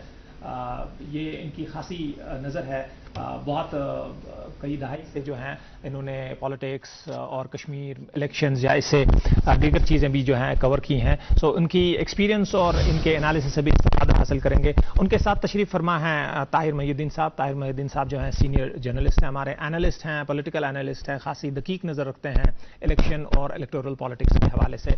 उनके साथ तशरीफ़ फरमा है रियाज अहमद मलिक साहब हैं। रियाज साहब जो हैं सीनियर सहाफ़ी हैं, एनालिस्ट पैनलिस्ट हैं, मैं अपने तीनों मेहमानों का वेलकम करता हूं आज के प्रोग्राम में। और तांत्रिक साहब, आपसे शुरू करता हूं मैं। अभी हमारे पास जो है इनिशियल ट्रेंड्स हैं, हम ये समझते हैं कि ये ट्रेंड्स जो है ना चेंज होने वाली हैं, लेकिन कहीं ना कहीं जो है ये ट्रेंड्स एग्जिट पोल के करीब हैं। हाँ, जो इस वक्त हमारे स्क्रीन पे जो नंबर्स है ना वो 90 सीट्स का जो है हमारे पास इनिशियल ट्रेंड आ चुका है। तो सबसे पहले एक मेजर टेक आपसे जानना चाहेंगे कि ये जो इब्तदाई नंबर आप देख रहे हैं स्क्रीन पर, what do you make of it तांत्रिक साहब? देखिए, बुनियादी बात यह है कि ये जो अब की बार जम्मू कश्मीर में असेंबली चुनाव हुए हैं, इनका एक खास पस मंज़र है। और जाहिर बात है कि 2014 के बाद 10 साल के बाद हुए इस चुनाव के दौरान बहुत कुछ बदल भी गया और उस बदलाव पर ये एक रिएक्शन भी है। और उस ताल्लुक से यही लग रहा है कि गालिबन एक जो पैगाम अभी जो ट्रेंड्स हैं, इब्तदाई ट्रेंड्स, उनसे उभर रहा है वो ये है कि 2014 में 2008 में लगातार जो यहाँ के वोटर्स ने एक हंग असेंबली दे दी, उस हंग असेंबली से जो लगता है लोगों को कि उनके मफादात को नुकसान पहुंचा, उसकी तलाफी करने की कोशिश की गई है। और ऐसा लग रहा है कि एक वाजिया रुझान लग रहा है जो एक इलाकाई पार्टी की तरफ है। जैसा कि एग्जिट पोल ने भी कहा था, उनको थोड़ा सा एडवांटेज होगा, लेकिन ट्रेंड्स बता रहे हैं कि थोड़ा उससे ज्यादा ही एडवांटेज है। तो गालिबन पहला टेक यही है कि लोग हंग असेंबली की वजह से हुए नुकसानात की कुछ तलाफी करने का इंदिया दे रहे हैं। बिल्कुल तांत्रिक साहब, थैंक यू इब्तदाई असेसमेंट के लिए। मैं ताहिर मोहिद्दीन साहब आपकी तरफ आता हूं। आप हमारे स्क्रीन पे जो है ना हमारे नंबर्स देख रहे हैं। एग्जिट पोल ने भी कुछ नंबर्स ऐसे ही मिले जुले दिए थे, लेकिन हम जो इस वक्त देख पा रहे हैं कि एग्जिट पोल से थोड़ा नंबर जो है ना थोड़ा सा एक्सीड कर गया है, पर्टिकुलरली नेशनल कॉन्फ्रेंस को लेकर। तो इस वक्त जो इनिशियल ट्रेंड्स हमारी है वो दिख रही हैं कि नेशनल कॉन्फ्रेंस या फिर national conference plus international Congress जो है ना उस हाफ ए मार्क तक जा रहे हैं। एक तो आपसे ये सवाल है, क्या आप इस नंबर को देख रहे हैं कि ये नंबर स्टैंड कर पाएगा अगले आधे दिन तक? एक चीज़ ये। दूसरी चीज़ ये मैं आपसे पूछना चाहता हूँ कि ये जो आप डिवीजन देख रहे हैं पर्टिकुलरली बीजेपी को लेकर के, बीजेपी एक पर्टिकुलर एक रीजन से आई हुई है और नेशनल कॉन्फ्रेंस और इंटरनेशनल कांग्रेस जो है ना एक कश्मीर के दूसरे डिवीजन से पर्टिकुलरली ये दो रीजन्स को रिप्रेजेंट करती है। इस पर्टिकुलर इलेक्टोरल वोट को आप कैसे देखते हैं? देखिए, जहाँ तक नेशनल कॉन्फ्रेंस की लीड का ताल्लुक है जी, नेशनल कॉन्फ्रेंस की कई मतलब एडवांटेजेस हैं। एक तो ये बहुत पुरानी पार्टी है, मुनज़्ज़म पार्टी है, इसका ऑर्गेनाइजेशनल जो स्ट्रक्चर है, जो रीच है, वो बहुत काफ़ी खासी बड़ी है जी, हर जगह है। तो दूसरा मैं समझता हूँ कि नेशनल कॉन्फ्रेंस का इलेक्शन मुहिम के दौरान जो इनका स्ट्रेस रहा है वो कश्मीर की जो आइडेंटिटी है, शनाख्त है, उसकी बहाली पे रहा है। तो उसके साथ मुझे लगता है लोगों में एक मतलब एक यहाँ तासुर रहा है कि कुछ कश्मीर के तशक्कुस के साथ कुछ छेड़छाड़ हुई है जी। मुझे लगता है उसको बाई किया है वोटरों ने। तो अभी नहीं कह सकते कि आगे चलकर सिचुएशन क्या रहेगी, लेकिन ये है कि नेशनल कॉन्फ्रेंस की लीड ये दिखाती है कि जो कश्मीरी वोटरों में एक किस्म का रहा है कि नेशनल कॉन्फ्रेंस मतलब अगर अच्छा नहीं है तो उतनी बुरी भी नहीं है। जी जी जी, ताहिर साहब बहुत बहुत शुक्रिया आपका, आपके एनालिसिस का। रियाज साहब आपकी तरफ आता हूँ।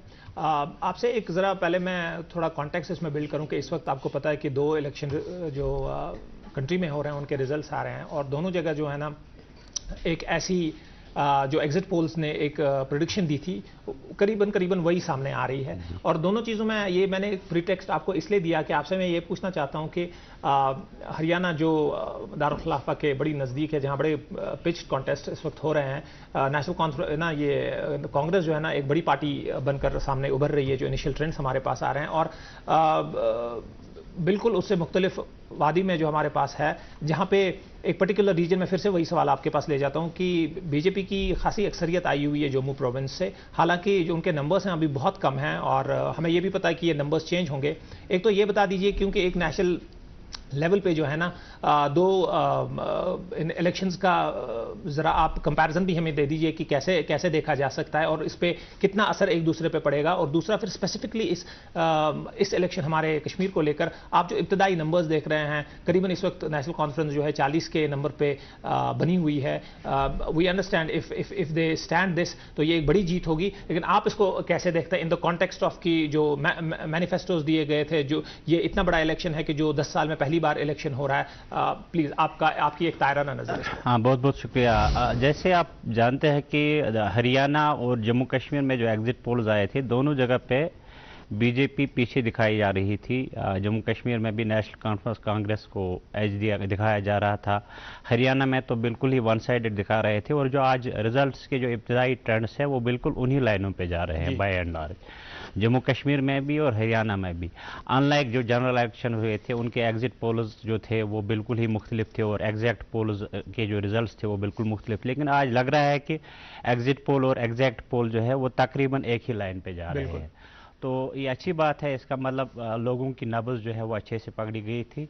जहाँ तक जम्मू और कश्मीर के मैंडेट का ताल्लुक है, आपने कहा कि बीजेपी प्रेडोमिनेटली जम्मू से हमें नज़र आ रहा है कि सीटें जीत रही है और कश्मीर से नेशनल कॉन्फ्रेंस आगे बढ़ रही है। तो इसका भी जो है हमें पहले से ही अंदाज़ा था कि बीजेपी जम्मू के प्लेन्स में अच्छा करेगी। ये पूरा जम्मू आप इसमें नहीं जोड़िएगा, इसमें पीर पंचाल और चिनाब वादी भी है जिसके 5 डिस्ट्रिक्ट्स हैं, राजौरी, पुंछ, डोडा, किश्तवाड़ और रामबन। डोडा, किश्तवाड़, रामबन और राजौरी, पुंछ में नेशनल कॉन्फ्रेंस और किसी हद तक कांग्रेस कुछ बेहतर कर रही है, वहाँ बीजेपी उतना अच्छा नहीं कर रही है। जम्मू के प्लेन्स में जो है रियासी, उधमपुर, सांबा, कठुआ और जम्मू, वहाँ बेशक बीजेपी बेहतर कर रही है लेकिन उतना बेहतर भी नहीं कर रही है। वो जम्मू प्लेन्स की जो है 4 डिस्ट्रिक्ट्स की 24 और 3 रियासी की सीटें अगर जोड़ लेंगे तो वो 27 सीटें बनती है जम्मू प्लेन्स की। तो 27 में से बीजेपी अभी पूरे जम्मू कश्मीर में 22 पे आगे दिखा रहे हैं। तो इसका मतलब जम्मू प्लेन में भी वन साइडेड जो है वर्डिक्ट नहीं आ रहा है, वहाँ भी कांग्रेस को कुछ सीटें और इंडिपेंडेंट्स को कुछ सीटें मिल रही है। अभी ये इब्तदाई रुझानात हैं, ये नताइज तब्दील हो सकते हैं और यकीनी तौर पर तब्दील हो सकते हैं क्योंकि अभी जो नेशनल कॉन्फ्रेंस के फिगर्स दिखा रहे हैं हमें नहीं लगता है कि ये वहाँ तक जाएंगे, नीचे आ सकते हैं। इसी तरह बीजेपी को अभी 22 पे दिखा रहे हैं, हमें लग रहा है कि ये एड ऑन हो जाएगा, इसमें और बढ़ जाएगा, 22 से आगे बढ़ेंगे। तो हमें अभी वेट करना पड़ेगा। मुझे लगता है कि 1-2 घंटा बाद सूरत हाल काफ़ी हद तक वाज़ह हो चुकी होगी। लेकिन यह है कि हमें इसको कश्मीर वर्सेस जम्मू या जम्मू वर्सेस कश्मीर की तरह के मैंडेट के तनाजुर में नहीं देखना चाहिए। जम्मू में भी डिवाइडेड मैंडेट है, कश्मीर में तो बिल्कुल ही एक तरफ से नेशनल कॉन्फ्रेंस का पूरा एक दिखा रहे हैं कि वेव है नेशनल कॉन्फ्रेंस की पूरे कश्मीर में। जम्मू में नेशनल कॉन्फ्रेंस भी अच्छा कर रही है, कांग्रेस भी किसी हद तक बेहतर कर रही है और बीजेपी भी ठीक कर रही है। ऐसा नहीं है कि जम्मू ने एक मखसूस जमात को वोट दिया है। ये बिल्कुल रियाज साहब, थैंक यू। ये बिल्कुल एक बड़ी अच्छी एनालिसिस आपने की है कि इस पर्टिकुलर इलेक्शन या अभी जो रिजल्ट्स हमारे पास हैं इनको बड़ी एक रीजनल लेवल पे नहीं देखना चाहिए। इसके नीचे भी हम विल डिग डीपर टू सी कि ये जो वोट आखिरकार ऐसे मैनिफेस्ट हुआ है, आखिरकार कौन सी चीज़ें हैं और कौन से रीजंस हैं जिन्होंने हमें ये वर्डिक्ट जो इस वक्त हमारे सामने आया है ये दिया है। तांत्रिक साहब, इससे पहले कि हम पर्टिकुलरली एक प्रोफाइल वाइज या कॉन्स्टिट्यूंसी वाइज थोड़ा सा डिस्कशन करें, आपसे ये जानना चाहूँगा कि पिछले इलेक्शन के आखिर जो 5 या 10 दिन थे उनमें बड़ा एक डिस्कशन या डिबेट रही है वो 5 नॉमिनेटेड सीट्स को लेकर जो एलजी ऑफिस को नॉमिनेट करनी है। आप उन 5 सीट्स को अब तक के रिजल्ट्स के हवाले से एक तो कैसा देखते हैं और आपको क्या लगता है कि वो 5 सीट्स जो हैं क्या वो डिसाइडर आगे जाके आपको लग रहा है कि बन सकती हैं?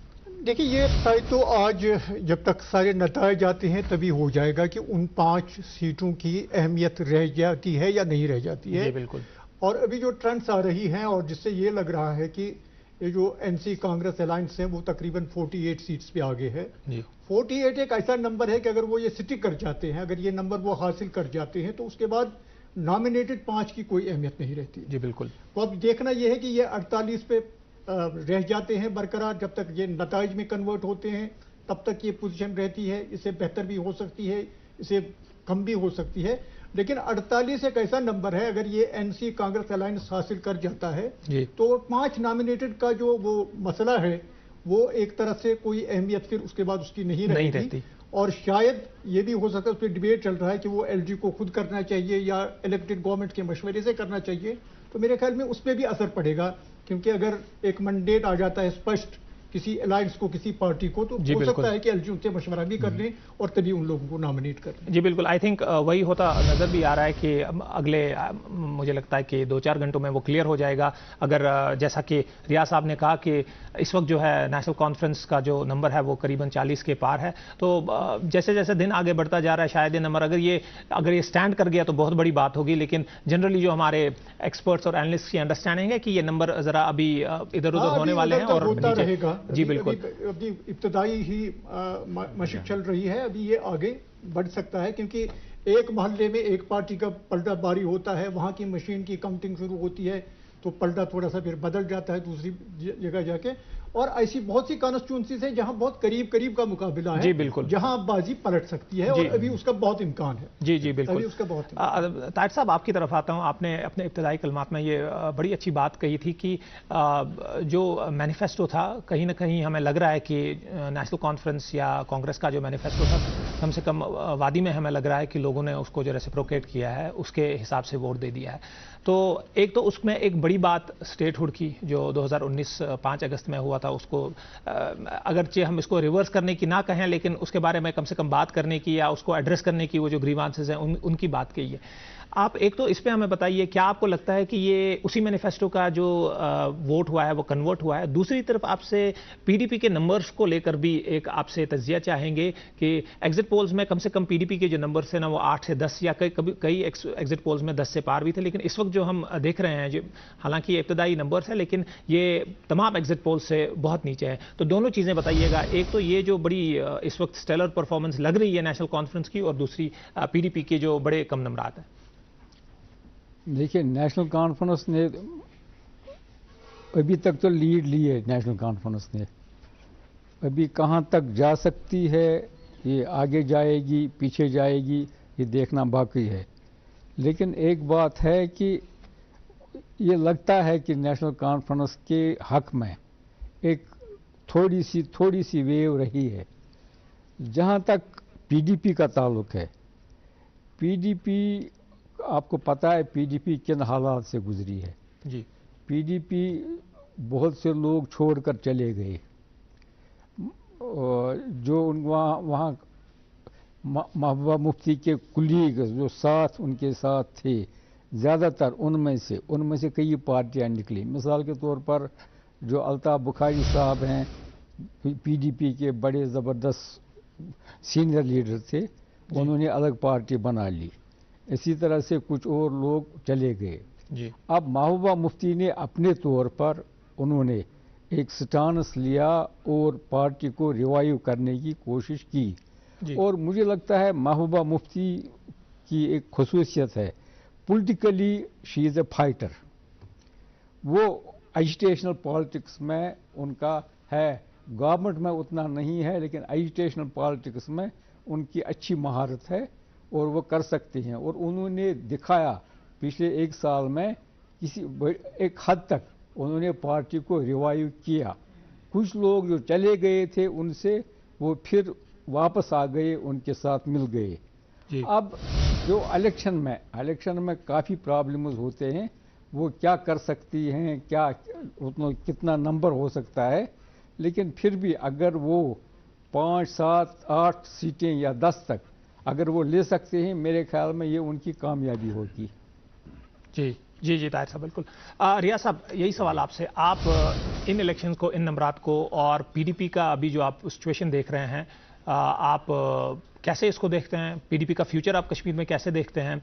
और इससे एक जुड़ा सवाल रियाज साहब आपसे है कि अभी जो हमारे नंबरात आ रहे हैं उसमें बीजेपी हम देख रहे हैं कि तसलसल से एक सीट करके आगे बढ़ रहा है। ज़रा हमें आप वो परमिटेशन कम्बिनेशंस भी बता दीजिएगा कि अगर ये, जैसा आपने कहा अपने इब्तदाई कलमात में, कि अगर ये नंबर नीचे भी आता है तो कैसे इंडिपेंडेंट्स और जो ये 5 सीटें हैं इनका खेल कैसे बन सकता है हुकूमत बनाने में? प्लीज़। जी, आप देखिए अभी जो बीजेपी 29 पे है और इंडिपेंडेंट जो अभी पहले 16 पे थे वो 11 पे आ गए हैं। जी, नेशनल कॉन्फ्रेंस 48 से 47 पे आ गई है, बीजेपी की टैली बड़ी है। जी, तो अब ये जो कट रहा है हिस्सा, ये इंडिपेंडेंट से ही कट रहा है। नेशनल कॉन्फ्रेंस का अपना हिस्सा अपनी जगह पे है, बीजेपी का बढ़ गया, 22 से 29 पे चले गए, इंडिपेंडेंट्स के कम हुए हैं। तो ये अभी अर्ली ट्रेंड्स है, रिजल्ट्स बदल रहे हैं, पल पल बदल रहे हैं। जैसे तांत्रिक साहब ने कहा कि एक जगह गिन रहे हैं तो किसी मखसूस पोलिंग बूथ पे वहाँ किसी पार्टी की लीड आती है, तो दूसरी जगह की जो ईवीएम्स खुलती हैं तो वहाँ दूसरी पार्टी की लीड आती है। तो ये अर्ली ट्रेंड्स है। अभी हमें मुझे लगता है कुछ और इंतज़ार करना पड़ेगा 1-2 घंटा, जब तक थोड़ा बहुत वो जो है वोटों की तादाद अच्छी हो जाएगी जिनकी गिनती हो, उसके बाद ही कुछ वसूख के साथ कहा जा सकता है। अभी रिजल्ट जो है वो बिल्कुल बदलते जा रहे हैं, ट्रेंड्स जो है वो बदलती जा रही है, हमें वेट करना पड़ेगा। जहाँ तक पीडीपी का ताल्लुक है, आपने वो पीडीपी से मुतल्लिक सवाल पूछा है, तो ये परफॉर्मेंस उनकी एक्सपेक्टेशन से ज़रा बिलो ही है। हम 7 से 8 और 10 के दरमियान भी लोग कह रहे थे, हम भी सोच रहे थे कि 6-7 सीटें पीडीपी ले सकती है, अभी 3 में है। अनंतनाग जो इनका बैशन पीडीपी का रहा है, जहां से पीडीपी का जन्म हुआ है, पूरे डिस्ट्रिक्ट में अभी तक किसी भी सीट पे पीडीपी लीड नहीं कर रही है। हालांकि महबूब मुफ्ती की साहिबजादी इल्तिजा मुफ्ती खुद बिजबिहाड़ा से ट्रेल कर रही है। इसी तरह महबूब बेग जो है वो उनके टावरिंग लीडर है अनंतनाग से, वो भी ट्रेल कर रहे हैं। अब्दुर्रहमान वीरी साहब भी ट्रेल कर रहे हैं। तो ये पार्टी की सूरत हाल है। ये अभी तक तो इसको अगर हम कहेंगे तो मायूसकुन है, लेकिन जैसे मैंने कहा कि वोट गिनने अभी बहुत ज़्यादा बाकी है। ये नताइज बदल भी, ये ट्रेंड जो है ये बताए रुझानात बदल भी सकते हैं, हमें और इंतज़ार करना पड़ेगा। लेकिन अभी तक की जो परफॉर्मेंस पीडीपी की लग रही है वो बिलो एक्सपेक्टेशंस ही है। जी बिल्कुल रियाज साहब, आई थिंक क्लियरली आपने बता दिया। ये पीडीपी की जो है ना अभी तक की सबसे ख़राब परफॉर्मेंस अभी तक की जो है, अभी तक नंबरात हमारे पास इनिशियल हैं, लेकिन अभी तक की ये बड़ी ख़राब परफॉर्मेंस है उनकी, स्पेशली जब ये इलेक्शंस बड़े इंपॉर्टेंट और क्रिटिकल थे, क्योंकि ये इतने अरसे के बाद, एक दहाई के बाद जो है ऐसे इलेक्शंस हो रहे थे, तो उसलिए बड़े क्रिटिकल थे। और इसमें एक चीज़ आप फ्लिप साइड भी अगर देख लें कि नेशनल कॉन्फ्रेंस ने जितना ग्राउंड कवर कर लिया है, जो फिलहाल हमें नंबरात से पता चल रहा है, जो स्ट्रीट ऑन द वर्ड था जब इलेक्शंस हो रहे थे, ऐसी कि इतना बड़ा नंबर प्रेडिक्ट किया जा सकता था। हालांकि हमारे एनालिस्ट अभी कह रहे हैं कि ये नंबर जो है ना ये स्टिक कर जाना और ये मेंटेन कर जाना बड़ा मुश्किल है। अभी पूरा दिन है, अभी बहुत सारे फेजेस हैं, तो ये जो मैं आपको ऐसे समझा दूं कि जितनी ये तो ये जो प्रोसेस है ना, ये समझने का ये बड़ा इंपॉर्टेंट प्रोसेस है कि हम समझेंगे। इंशाल्लाह इस पे हम वापस आते हैं, एक छोटा सा ब्रेक ले लेते हैं।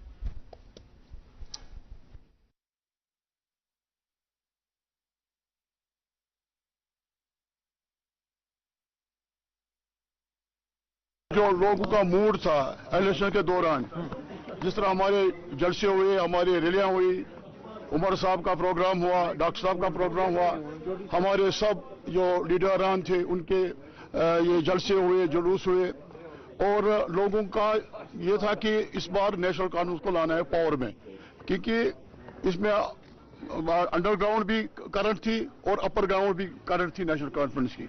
और मुझे उम्मीद है कि जो एग्जैक्ट पोल दिखाए गए वे एग्जैक्ट में उससे ज्यादा हो गए, क्योंकि हमारे जो कार्यकर्ता, हमारी जो वर्कर्स हैं, उन्होंने जो फीडबैक दिया है, हर जगह इंशाल्लाह हमारी जीत होगी।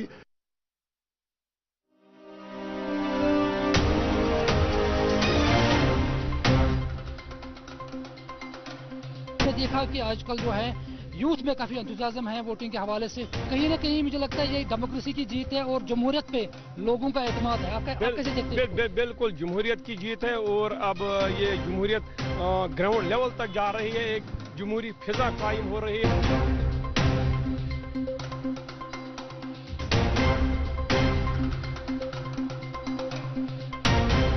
मे कर पन वोट कास्ट, मे चुन पन कैंडिडेट, लोकल मुद्दों खतर चुन मे कैंडिडेट।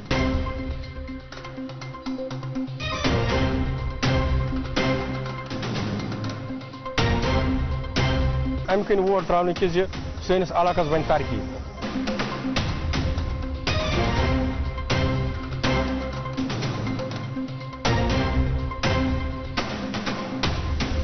वोट जो अभी हम डाल रहे हैं वो डेवलपमेंट और अपना नुमाइंदा चुनने के लिए, हमें यहाँ डेवलपमेंट होनी चाहिए, और बाकी जो भी यहाँ पे यूथ, बेरोजगार यूथ है, तो उनके लिए कुछ रोजगार फराहम होना चाहिए, इसलिए हमने वोट कास्ट किया।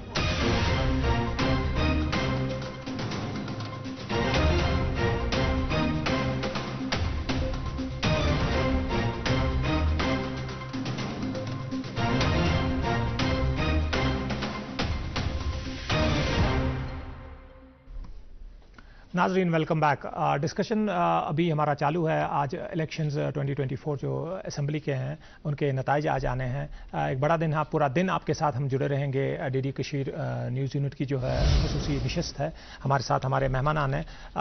ब्रेक में जाने से पहले रियाज साहब आपसे बात हो रही है और वही बात मैं प्रोबेबली कंटिन्यू करके तांत्रिक साहब के पास आना चाहता हूँ कि हम बात कर रहे थे कि एक तरफ एक पॉलिटिकल पार्टी की आई थिंक एक बहुत पुअर परफॉर्मेंस रही है पीडीपी की जितने भी इलेक्शन है, कंसिडरिंग ये बड़ा इंपॉर्टेंट इलेक्शन है। लेकिन वहीं पे हम देख रहे हैं कि जितने भी एग्जिट पोल्स थे, जितना भी रिपोर्टिंग ग्राउंड से हुआ है, उसमें कम से कम ये तो पता चला था कि कोई एक पर्टिकुलर पॉलिटिकल पार्टी चाहे रीजनल लेवल पे हो या सब रीजनल लेवल पे हो, ऐसी कोई बड़ा मैंडेट लेकर सामने आती नहीं दिख रही थी। लेकिन अभी के जो हमारे नंबर्स हैं आई थिंक वो हमसे एग्री नहीं करेंगे, क्योंकि 40 के करीब जो है ना अभी सीट्स पे लीड कर रहा है नेशनल कॉन्फ्रेंस। तांत्रिक साहब आप बताइए ये कितनी बड़ी जीत, अगर ये उसको स्टैंड कर पाते हैं ना, तो कितनी बड़ी जीत होगी नेशनल कॉन्फ्रेंस के लिए, और आगे आने वाली सरकार बनने में या बाकी चीज़ों में ये कितना अहम किरदार अदा करेगी कि आपके अपने नंबर्स इतने करीब हैं कि आपको शायद किसी बड़ी पार्टी का हिस्सा ना बनना पड़े? ये बुनियादी तौर पर जैसा कि अभी भी रियाज साहब ने भी कहा, वो ये है कि इब्तदाई मराहिल हैं और आगे ये सूरत हाल रह पाती है। अनअसेलेबल लीड अभी किसी कैंडिडेट की लग नहीं रही है, टेंडर लीड है और ये बदल भी सकती है। लेकिन जो रुझान सामने आया है वो रुझान, जैसा कि मैंने पहले भी अपने कलिमात में कहा था जब मैंने बात की थी, वो ये है कि असल में एक जो हमारा एक कंटेक्स्ट है वो ये है कि नेशनल कॉन्फ्रेंस यहाँ की प्रिडोमिनेंट पार्टी रही है जी। और फिर ये हुआ कि 1996 के बाद उस पार्टी का जो असर रसूख था, असर नफूस था, वो कम हो गया, उसकी इलेक्टोरल परफॉर्मेंस भी कम पड़ गई जी। और हमने देखा कि 2002 में ये पार्टी मेजॉरिटी नहीं ले पाई, 28 पे सुकड़ गई, और फिर 2008 में भी इस पार्टी की 28 ही सीटें रही जी। और फिर जब 2014 में इसके बरक्स पीडीपी पार्टी ने सबसे बड़ी पार्टी के तौर पर उभर गए, तो लेकिन वो भी नंबर 28 था।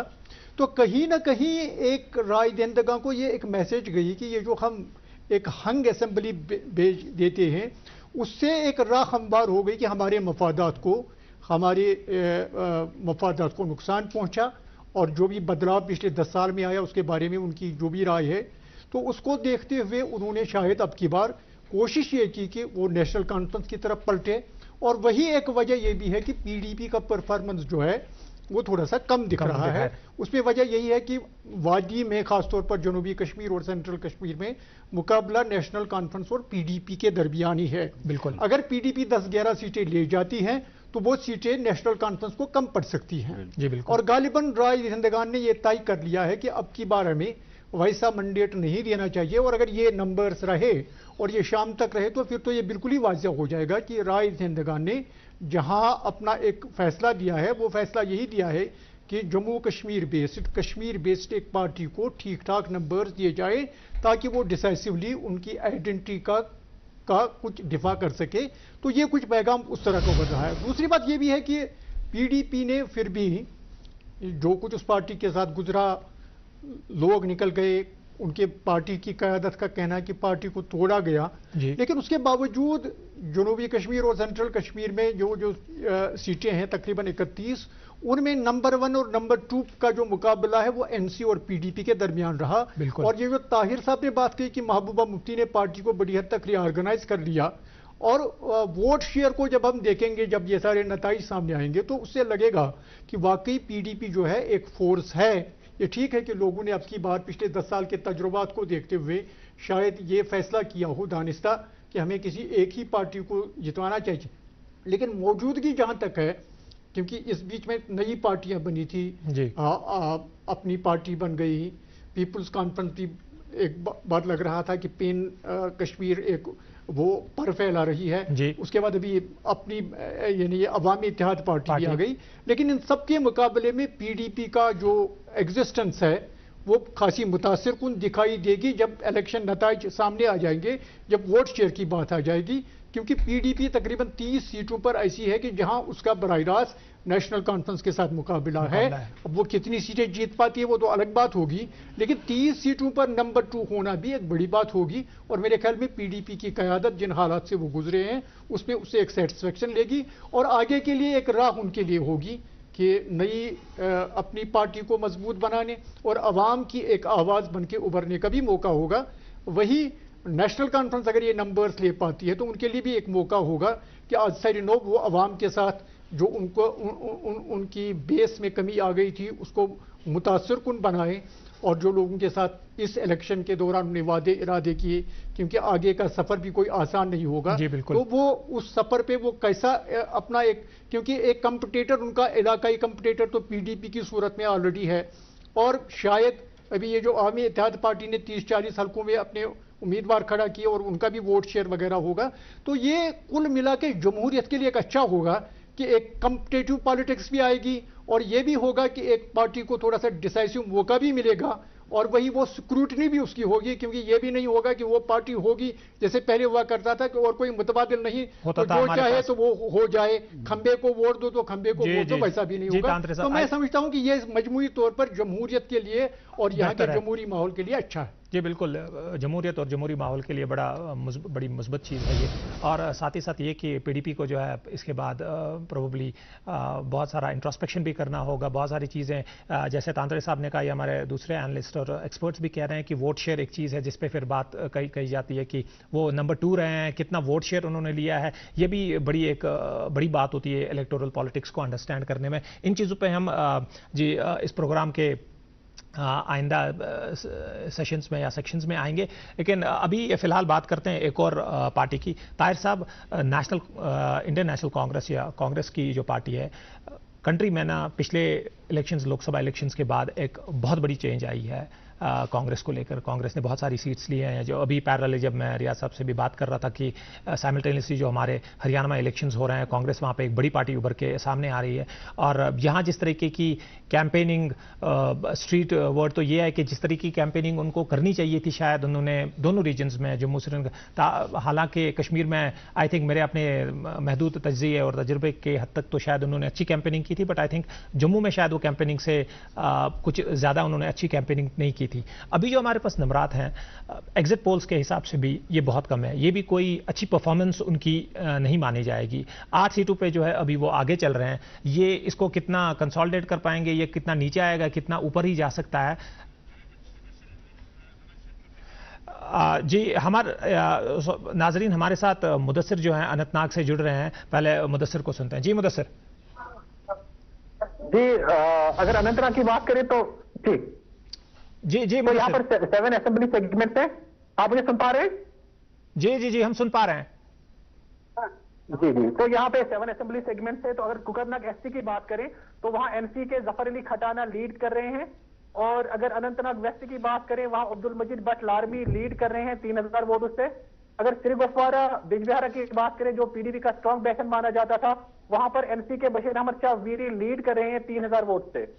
और अगर शांगस अनंतनाग ईस्ट की बात करें वहां पर भी जेकेएनसी के रियाज अहमद खान लगभग 2600 वोटों से लीड कर रहे हैं। और पहलगाम की बात करें वहां अल्ताफ अहमद वानी लीड कर रहे हैं 4000 वोट से। अब यहाँ इंपॉर्टेंट कॉन्स्टिट्यूंसी जो मानी जाती है वो डूरू कॉन्स्टिट्यूंसी है, वहां गुलाम अहमद गुलाम अहमद मीर 9000 वोट से लीड कर रहे हैं। लेकिन जो अनंतनाग मेन कॉन्स्टिट्यूंसी है वहां पे कभी आईएनसी के पीरज़ादा आगे जा रहे हैं और कभी पीडीपी के महबूब बेग आगे जा रहे हैं, तो वो कॉन्स्टिट्यूंसी थोड़ा ऐसी है कि वहां भी कुछ नहीं कह सकते हैं, वहां मार्जिन थोड़ा कम ही है। बाकी जितनी भी कॉन्स्टिट्यूंसी है 7 में से 5 पे एनसी लीड कर रही है, 1 पे अभी पीडीपी लीड कर रही है, और डोरू वाली कॉन्स्टिट्यूंसी पे गुलाम अहमद मीर लीड कर रहे हैं बाई 9000 वोट। शुक्रिया मुदस्सिर, सब अपडेट के लिए हम आपसे जुड़े रहेंगे जैसे जैसे अपडेट्स आते रहते हैं। ताहिर साहब, मैं प्रोबेबली अपने उस सवाल पे भी वापस जाऊंगा, लेकिन ये जो मुदस्सिर ने अभी अपडेट हमें दे दिया है कि श्रीगुफवारा की जो एक सीट है जिस पे सबों की नज़र है, इसमें जो है 3000 वोट से जो है ट्रेल कर रही हैं इल्तिजा मुफ्ती, तो ये भी एक सीट है जिस पे बड़ी नज़र रहती है। लेकिन मैं अपने सवाल पे वापस जाऊंगा कि नेशनल कांग्रेस की जो परफॉर्मेंस यहाँ है उसको आप कैसे देखेंगे? जितना कांग्रेस ने एक बहुत बड़ा कैंपेन चलाया हुआ था पूरी कंट्री में, उस हिसाब से आप इस परफॉर्मेंस को कैसे आंकेंगे? देखिए, कांग्रेस का मसला ये है कि कांग्रेस ने भी रिवाइव किया ओवरऑल कंट्री में। बेसिकली राहुल गांधी को बिल्कुल रिजेक्ट किया गया था और एक कैंपेन भी चली थी कि ये पप्पू है, ये क़यादत नहीं कर सकता, कुछ नहीं कर सकता। लेकिन राहुल गांधी ने यात्रा की, उसके बाद असर्ट किया, तो पिछला जो पार्लियामेंट लोकसभा का इलेक्शन हुआ उसमें कांग्रेस ने बहुत तीर तो नहीं मारा, लेकिन एक हद तक उन्होंने कुछ 100 के करीब 99 सीटें ली, और कुछ अलायंस थी अखिलेश यादव के साथ वगैरह। यूपी में उनकी कामयाबी खास तौर पर मुतासिर कुन थी, क्योंकि वो बीजेपी का गढ़ माना जाता था। जी बिल्कुल। अब इन्होंने यहाँ जो कदम रखा एनसी के साथ अलायंस करके, तो कांग्रेस का आपको पता है यहाँ उनका वैली में ज़्यादा असर रसूख नहीं है। उनके कुछ लीडर्स हैं जिनका था, मिसाल के तौर पर गुलाम अहमद मीर अभी लीड कर रहे हैं, पीरज़ादा सईद जीतते रहे थे, लेकिन उनका जो कॉन्स्टिट्यूंसी थी वो कोकरनाग थी, उनको चेंज किया गया, अब इस्लामाबाद लाया गया। जी बिल्कुल। वहाँ उनका क्या बनेगा ये देखना बाकी है। और यहाँ भी जो करा साहब हैं शालटेंग में, उनके बारे में ये खबर है कि वो लीड कर रहे हैं और शायद सीट निकाल लें। हो सकता है उनको 1-2 सीटें और भी मिलें। तो ये मुझे लगता है कांग्रेस की सिचुएशन के हिसाब से ये उनके लिए ठीक है। जी ये कामयाबी अगर 4-5 सीटें उनको मिल सकें तो उनकी प्रेजेंस रहेगी, तो वो उनके लिए इत्मीनान बख्श होगी। रिया साहब, आप इसको कैसे देख रहे हैं कि ताहिर साहब कह रहे हैं कि अगर वो 4 सीटें भी ले पाते हैं तो उनकी प्रेजेंस रहेगी, लेकिन जिस तरीके से उन्होंने अपने आप को पोर्ट्रे किया है पिछले लोकसभा इलेक्शंस में कंट्री में, they are coming like a force, और ख़ासतौर पे एक ऐसी स्टेट जहां पे उनके बड़े हरीफ बीजेपी के बारे में आई थिंक ग्राउंड्स उनकी अपनी समझ में, और जो लार्जर नैरेटिव है कि ग्राउंड्स ऑलरेडी बने हुए हैं, तो वहाँ पे उनके लिए बड़ा ईजी होता कि वो नंबर स्कोर करते, लेकिन जो अभी इब्तदाई नंबर्स आ रहे हैं वो कुछ उसको ट्रांसलेट करता हुआ नहीं दिख रहा है। जी जी, देखिए जैसे तादरी साहब ने पहले भी कहा कि कश्मीर सूबे में जो है पहले और दूसरे नंबर पर नेशनल कॉन्फ्रेंस और पीडीपी है। कश्मीर में कांग्रेस उतना ज़्यादा सिग्निफिकेंटली जो है परफॉर्म नहीं कर पाएगी, ये तो पहले से ही पता था हमें। लेकिन कांग्रेस ने जो अपना ग्राउंड ज़मीन खोई वो जम्मू में खोई बीजेपी के लिए, वहाँ वो वरीइंग है। कांग्रेस जम्मू से जीत के आती थी, प्लेन्स ऑफ जम्मू से भी, और जम्मू के जो हिली एरियाज़ है वहाँ से भी जीत के आती थी, नेशनल कॉन्फ्रेंस भी वहाँ होती थी। और बीजेपी की 2 से 4 सीटें मैक्सिमम होती थी, 5-6 उतना ही रहता था। लेकिन फिर जो है 2014 के बाद ट्रेंड तब्दील हो गया। 2014 के बाद से जो 2014 का इलेक्शन हुआ वहाँ से बीजेपी 25 सीटें ले गई। तो आज की दफ़ा भी ऐसा नहीं लग रहा है कि कांग्रेस जो है उन 25 सीटों में से ज़्यादा कुछ वापस ले पाएगी बीजेपी से। जो अभी तक के जो ट्रेंड्स है ऐसे लग रहा है कि बीजेपी बेहतर कर रही है।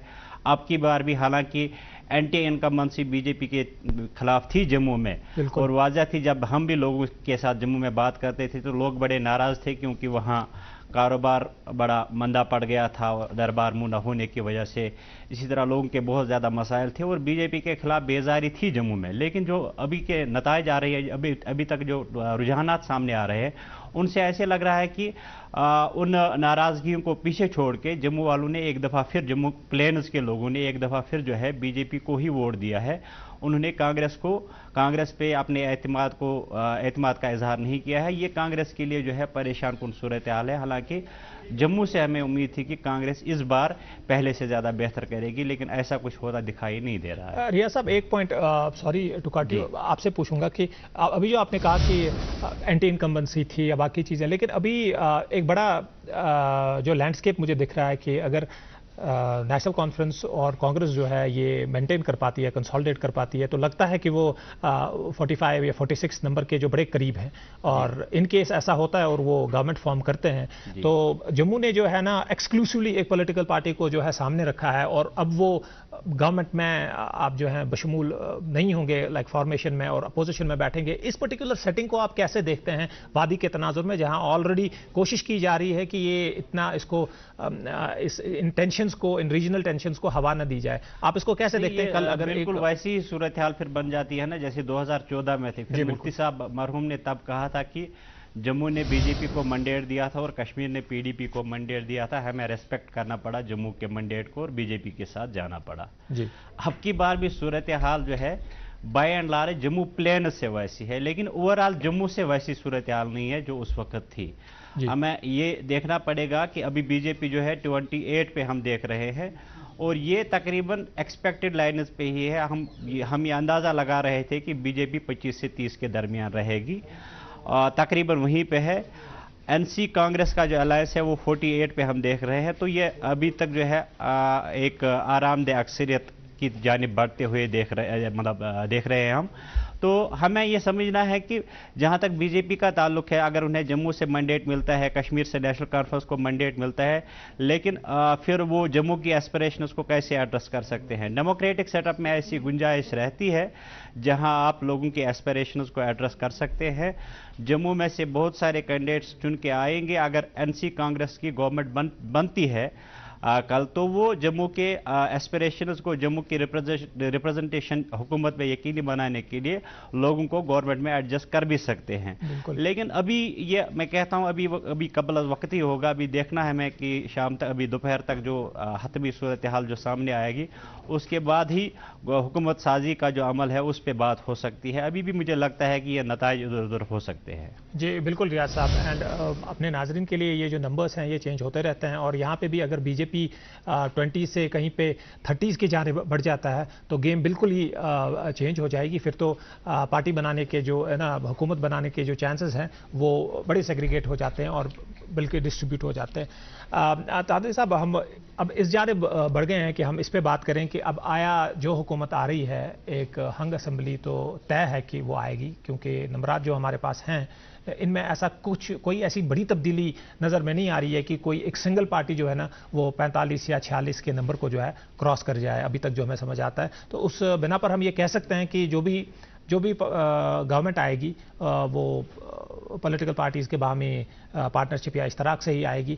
तो जो रियाज साहब ने टच भी किया था, या जो ताहिर साहब ने भी टच किया था, कि आगे जाके जो भी पार्टी या जो भी पार्टीज़ हुकूमत बनाएंगी, हुकूमत करना शायद उतना आसान नहीं रहेगा। उस पर तांत्रे साहब आप मुझे बता दें, अभी जो हमें लग रहा है कि कांग्रेस और एनसी जो है ना वो हुकूमत बनाने में आगे दिख रहे हैं और बनाएंगे, कितना ईजी या कितना डिफिकल्ट रहेगा इन दो पार्टीज़ का और भी कुछ इंडिपेंडेंट मेंबर्स को लेकर आगे चल के हुकूमत बनाना और उसको चलाना? नहीं, पहली बात तो यह है कि जो अभी नंबर दिख रहे हैं, रुझानात हैं, अगर ये टिक पाते हैं तो कांग्रेस नेशनल कॉन्फ्रेंस इत्तेहाद के लिए हुकूमत बनाना कोई मुश्किल बात नहीं है, क्योंकि 48 पे उनका इत्तेहाद आगे चल रहा है।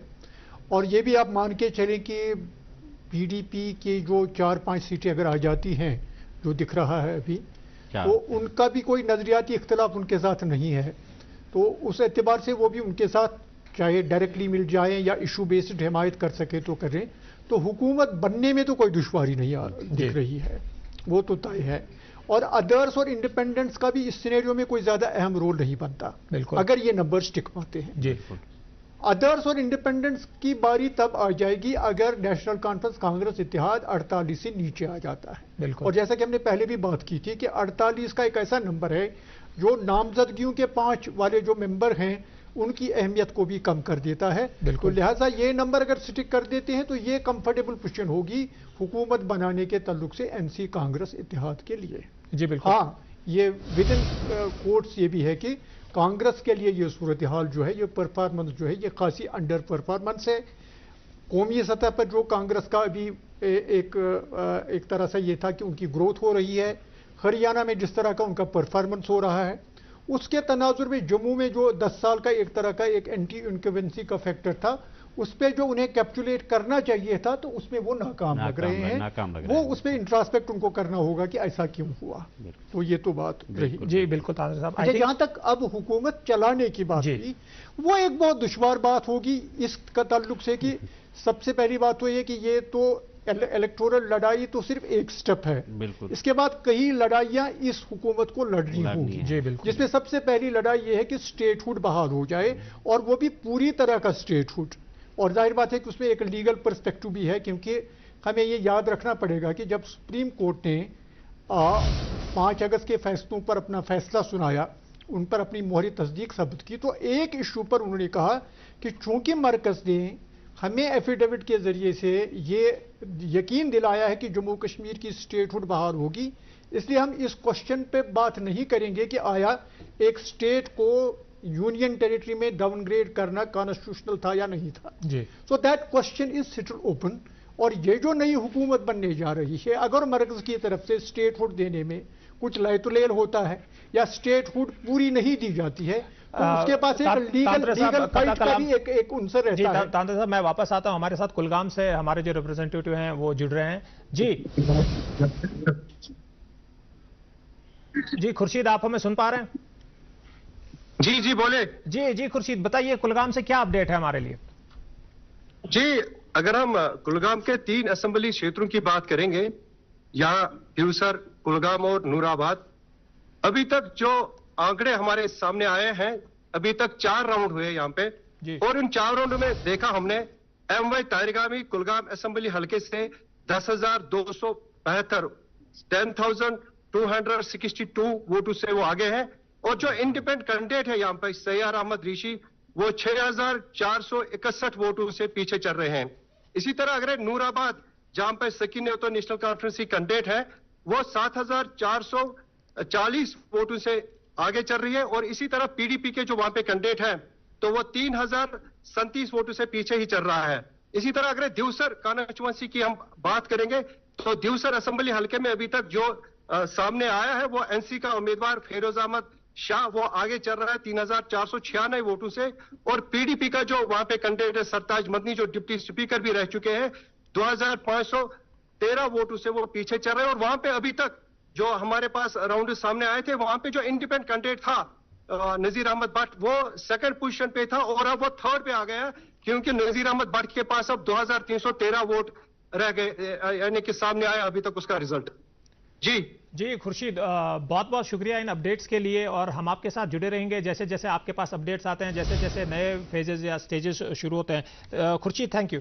जी तांत्रे साहब, आप बात कर रहे थे हुकूमत बनाने और उसको चलाने में जो है फिर बड़ी दिक्कतें दुश्वार आ सकती हैं। तो पहला जो मसला है, और मेरे ख्याल में ये जो एक बड़ी नेशनल कॉन्फ्रेंस ने एक स्ट्रेटेजिक स्टेप ले लिया कांग्रेस के साथ अलायंस करने का, जिससे अब ये लग रहा है कि कांग्रेस ज़्यादा सीटें तो नहीं ले पा रही है, लेकिन उस अलायंस का उनको जो सबसे बड़ा जो ज़रूरत उनको महसूस हुई, वो इसी वजह से महसूस हुई कि हुकूमत बनने के बाद यहाँ का स्टेटहुड का दर्जा वापस लेने और भी इश्यूज़ हैं, उनको सॉल्व करने के लिए उन्हें पार्लियामेंट में हिमायत चाहिए, पार्लियामेंट में मरकजी सरकार को अकाउंटेबल बनाने के लिए, उस पर दबाव बनाने के लिए चाहिए। तो उस ताल्लुक से उन्होंने कांग्रेस के साथ अलायंस किया, और ये जब हुकूमत अब बनेगी तो ये बात बड़ी देखने वाली होगी कि बीजेपी की जो मरकज की हुकूमत की सरकार है, वो इस नई बनने वाली हुकूमत के साथ, अगर इन नंबर्स के मुताबिक नेशनल कॉन्फ्रेंस कांग्रेस की सरकार बन जाती है, किस तरह का रवैया अपनाती है।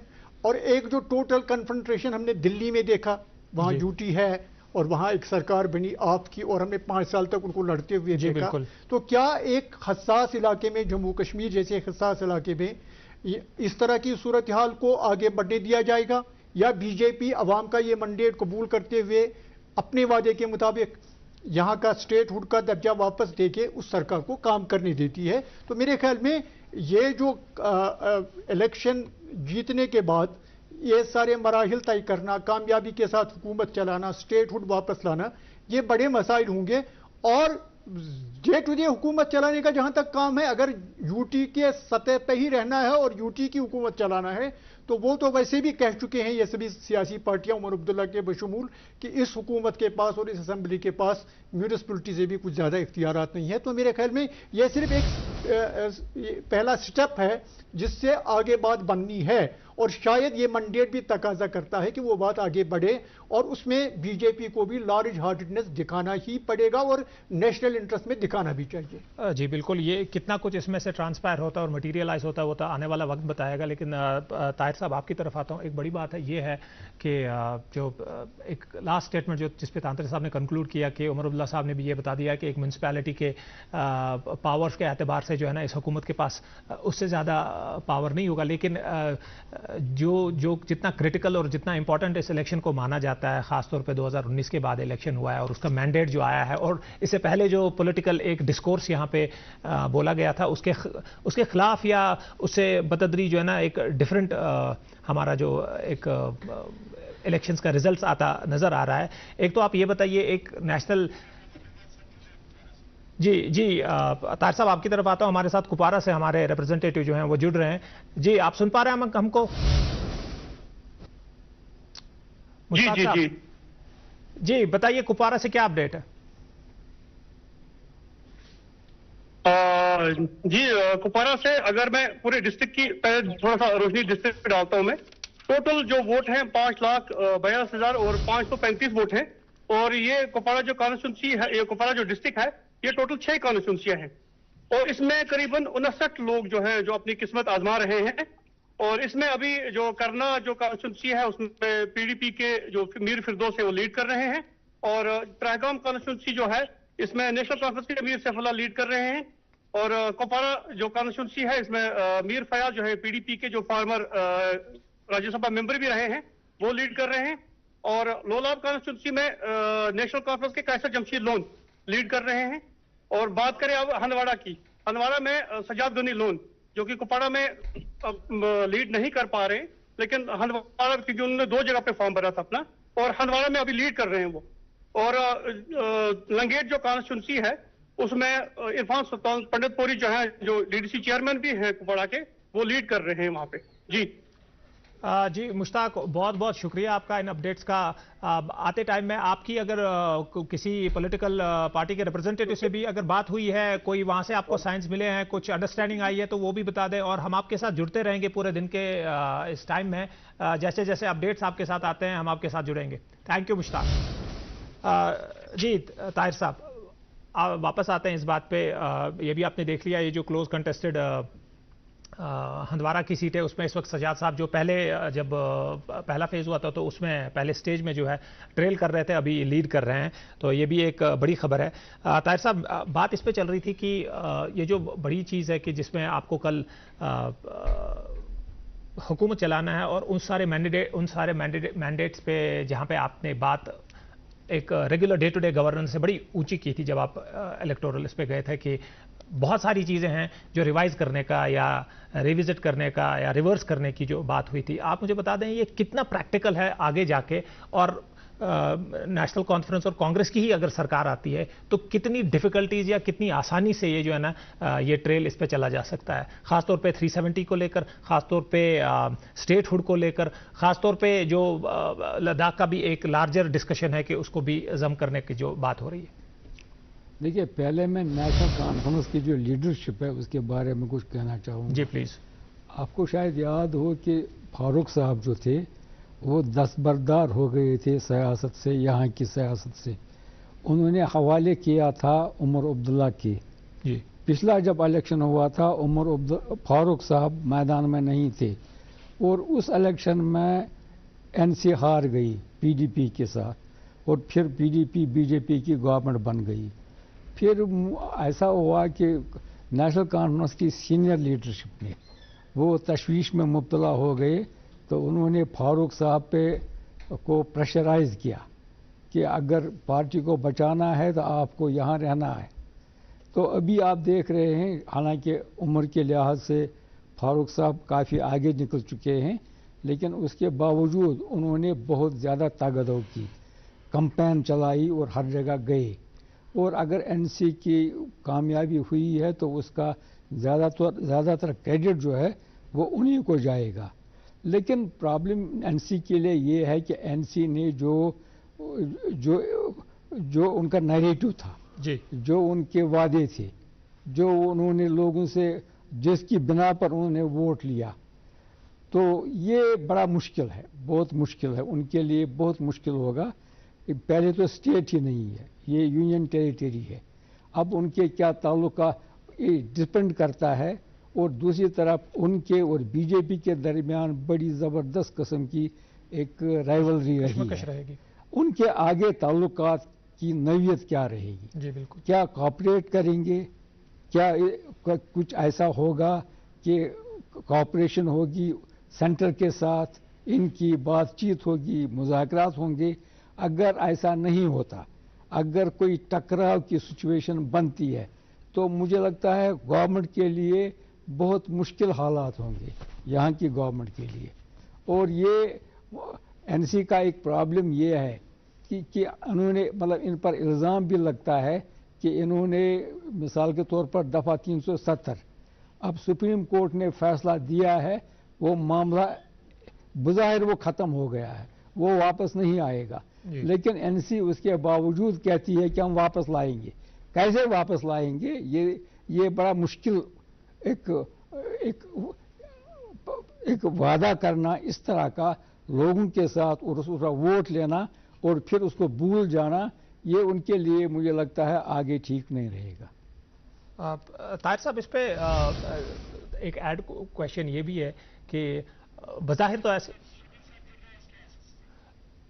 जी ताहिर साहब आपके पास वापस आते हैं। शबीर साहब हमारे साथ जो हैं SKICC से काउंटिंग सेंटर से जुड़ रहे हैं। शबीर साहब, आप सुन पा रहे हैं हमको?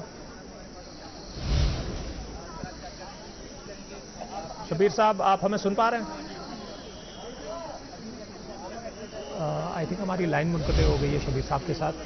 जैसे ही वो वापस जुड़ते हैं हम, ताहिर साहब मैं ये सवाल कर रहा था कि बज़ाहिर जैसा आप कह रहे हैं वैसा ही दिखता नज़र आ रहा है कि writing is pretty much on the wall, कि वो सिलसिला जो आपने 370 का कहा वो ख़त्म हो गया, लेकिन उसके बावजूद जो है नेशनल कॉन्फ्रेंस एक जमात है जो कंटिन्यूसली उसके बारे में बोलती जा रही है।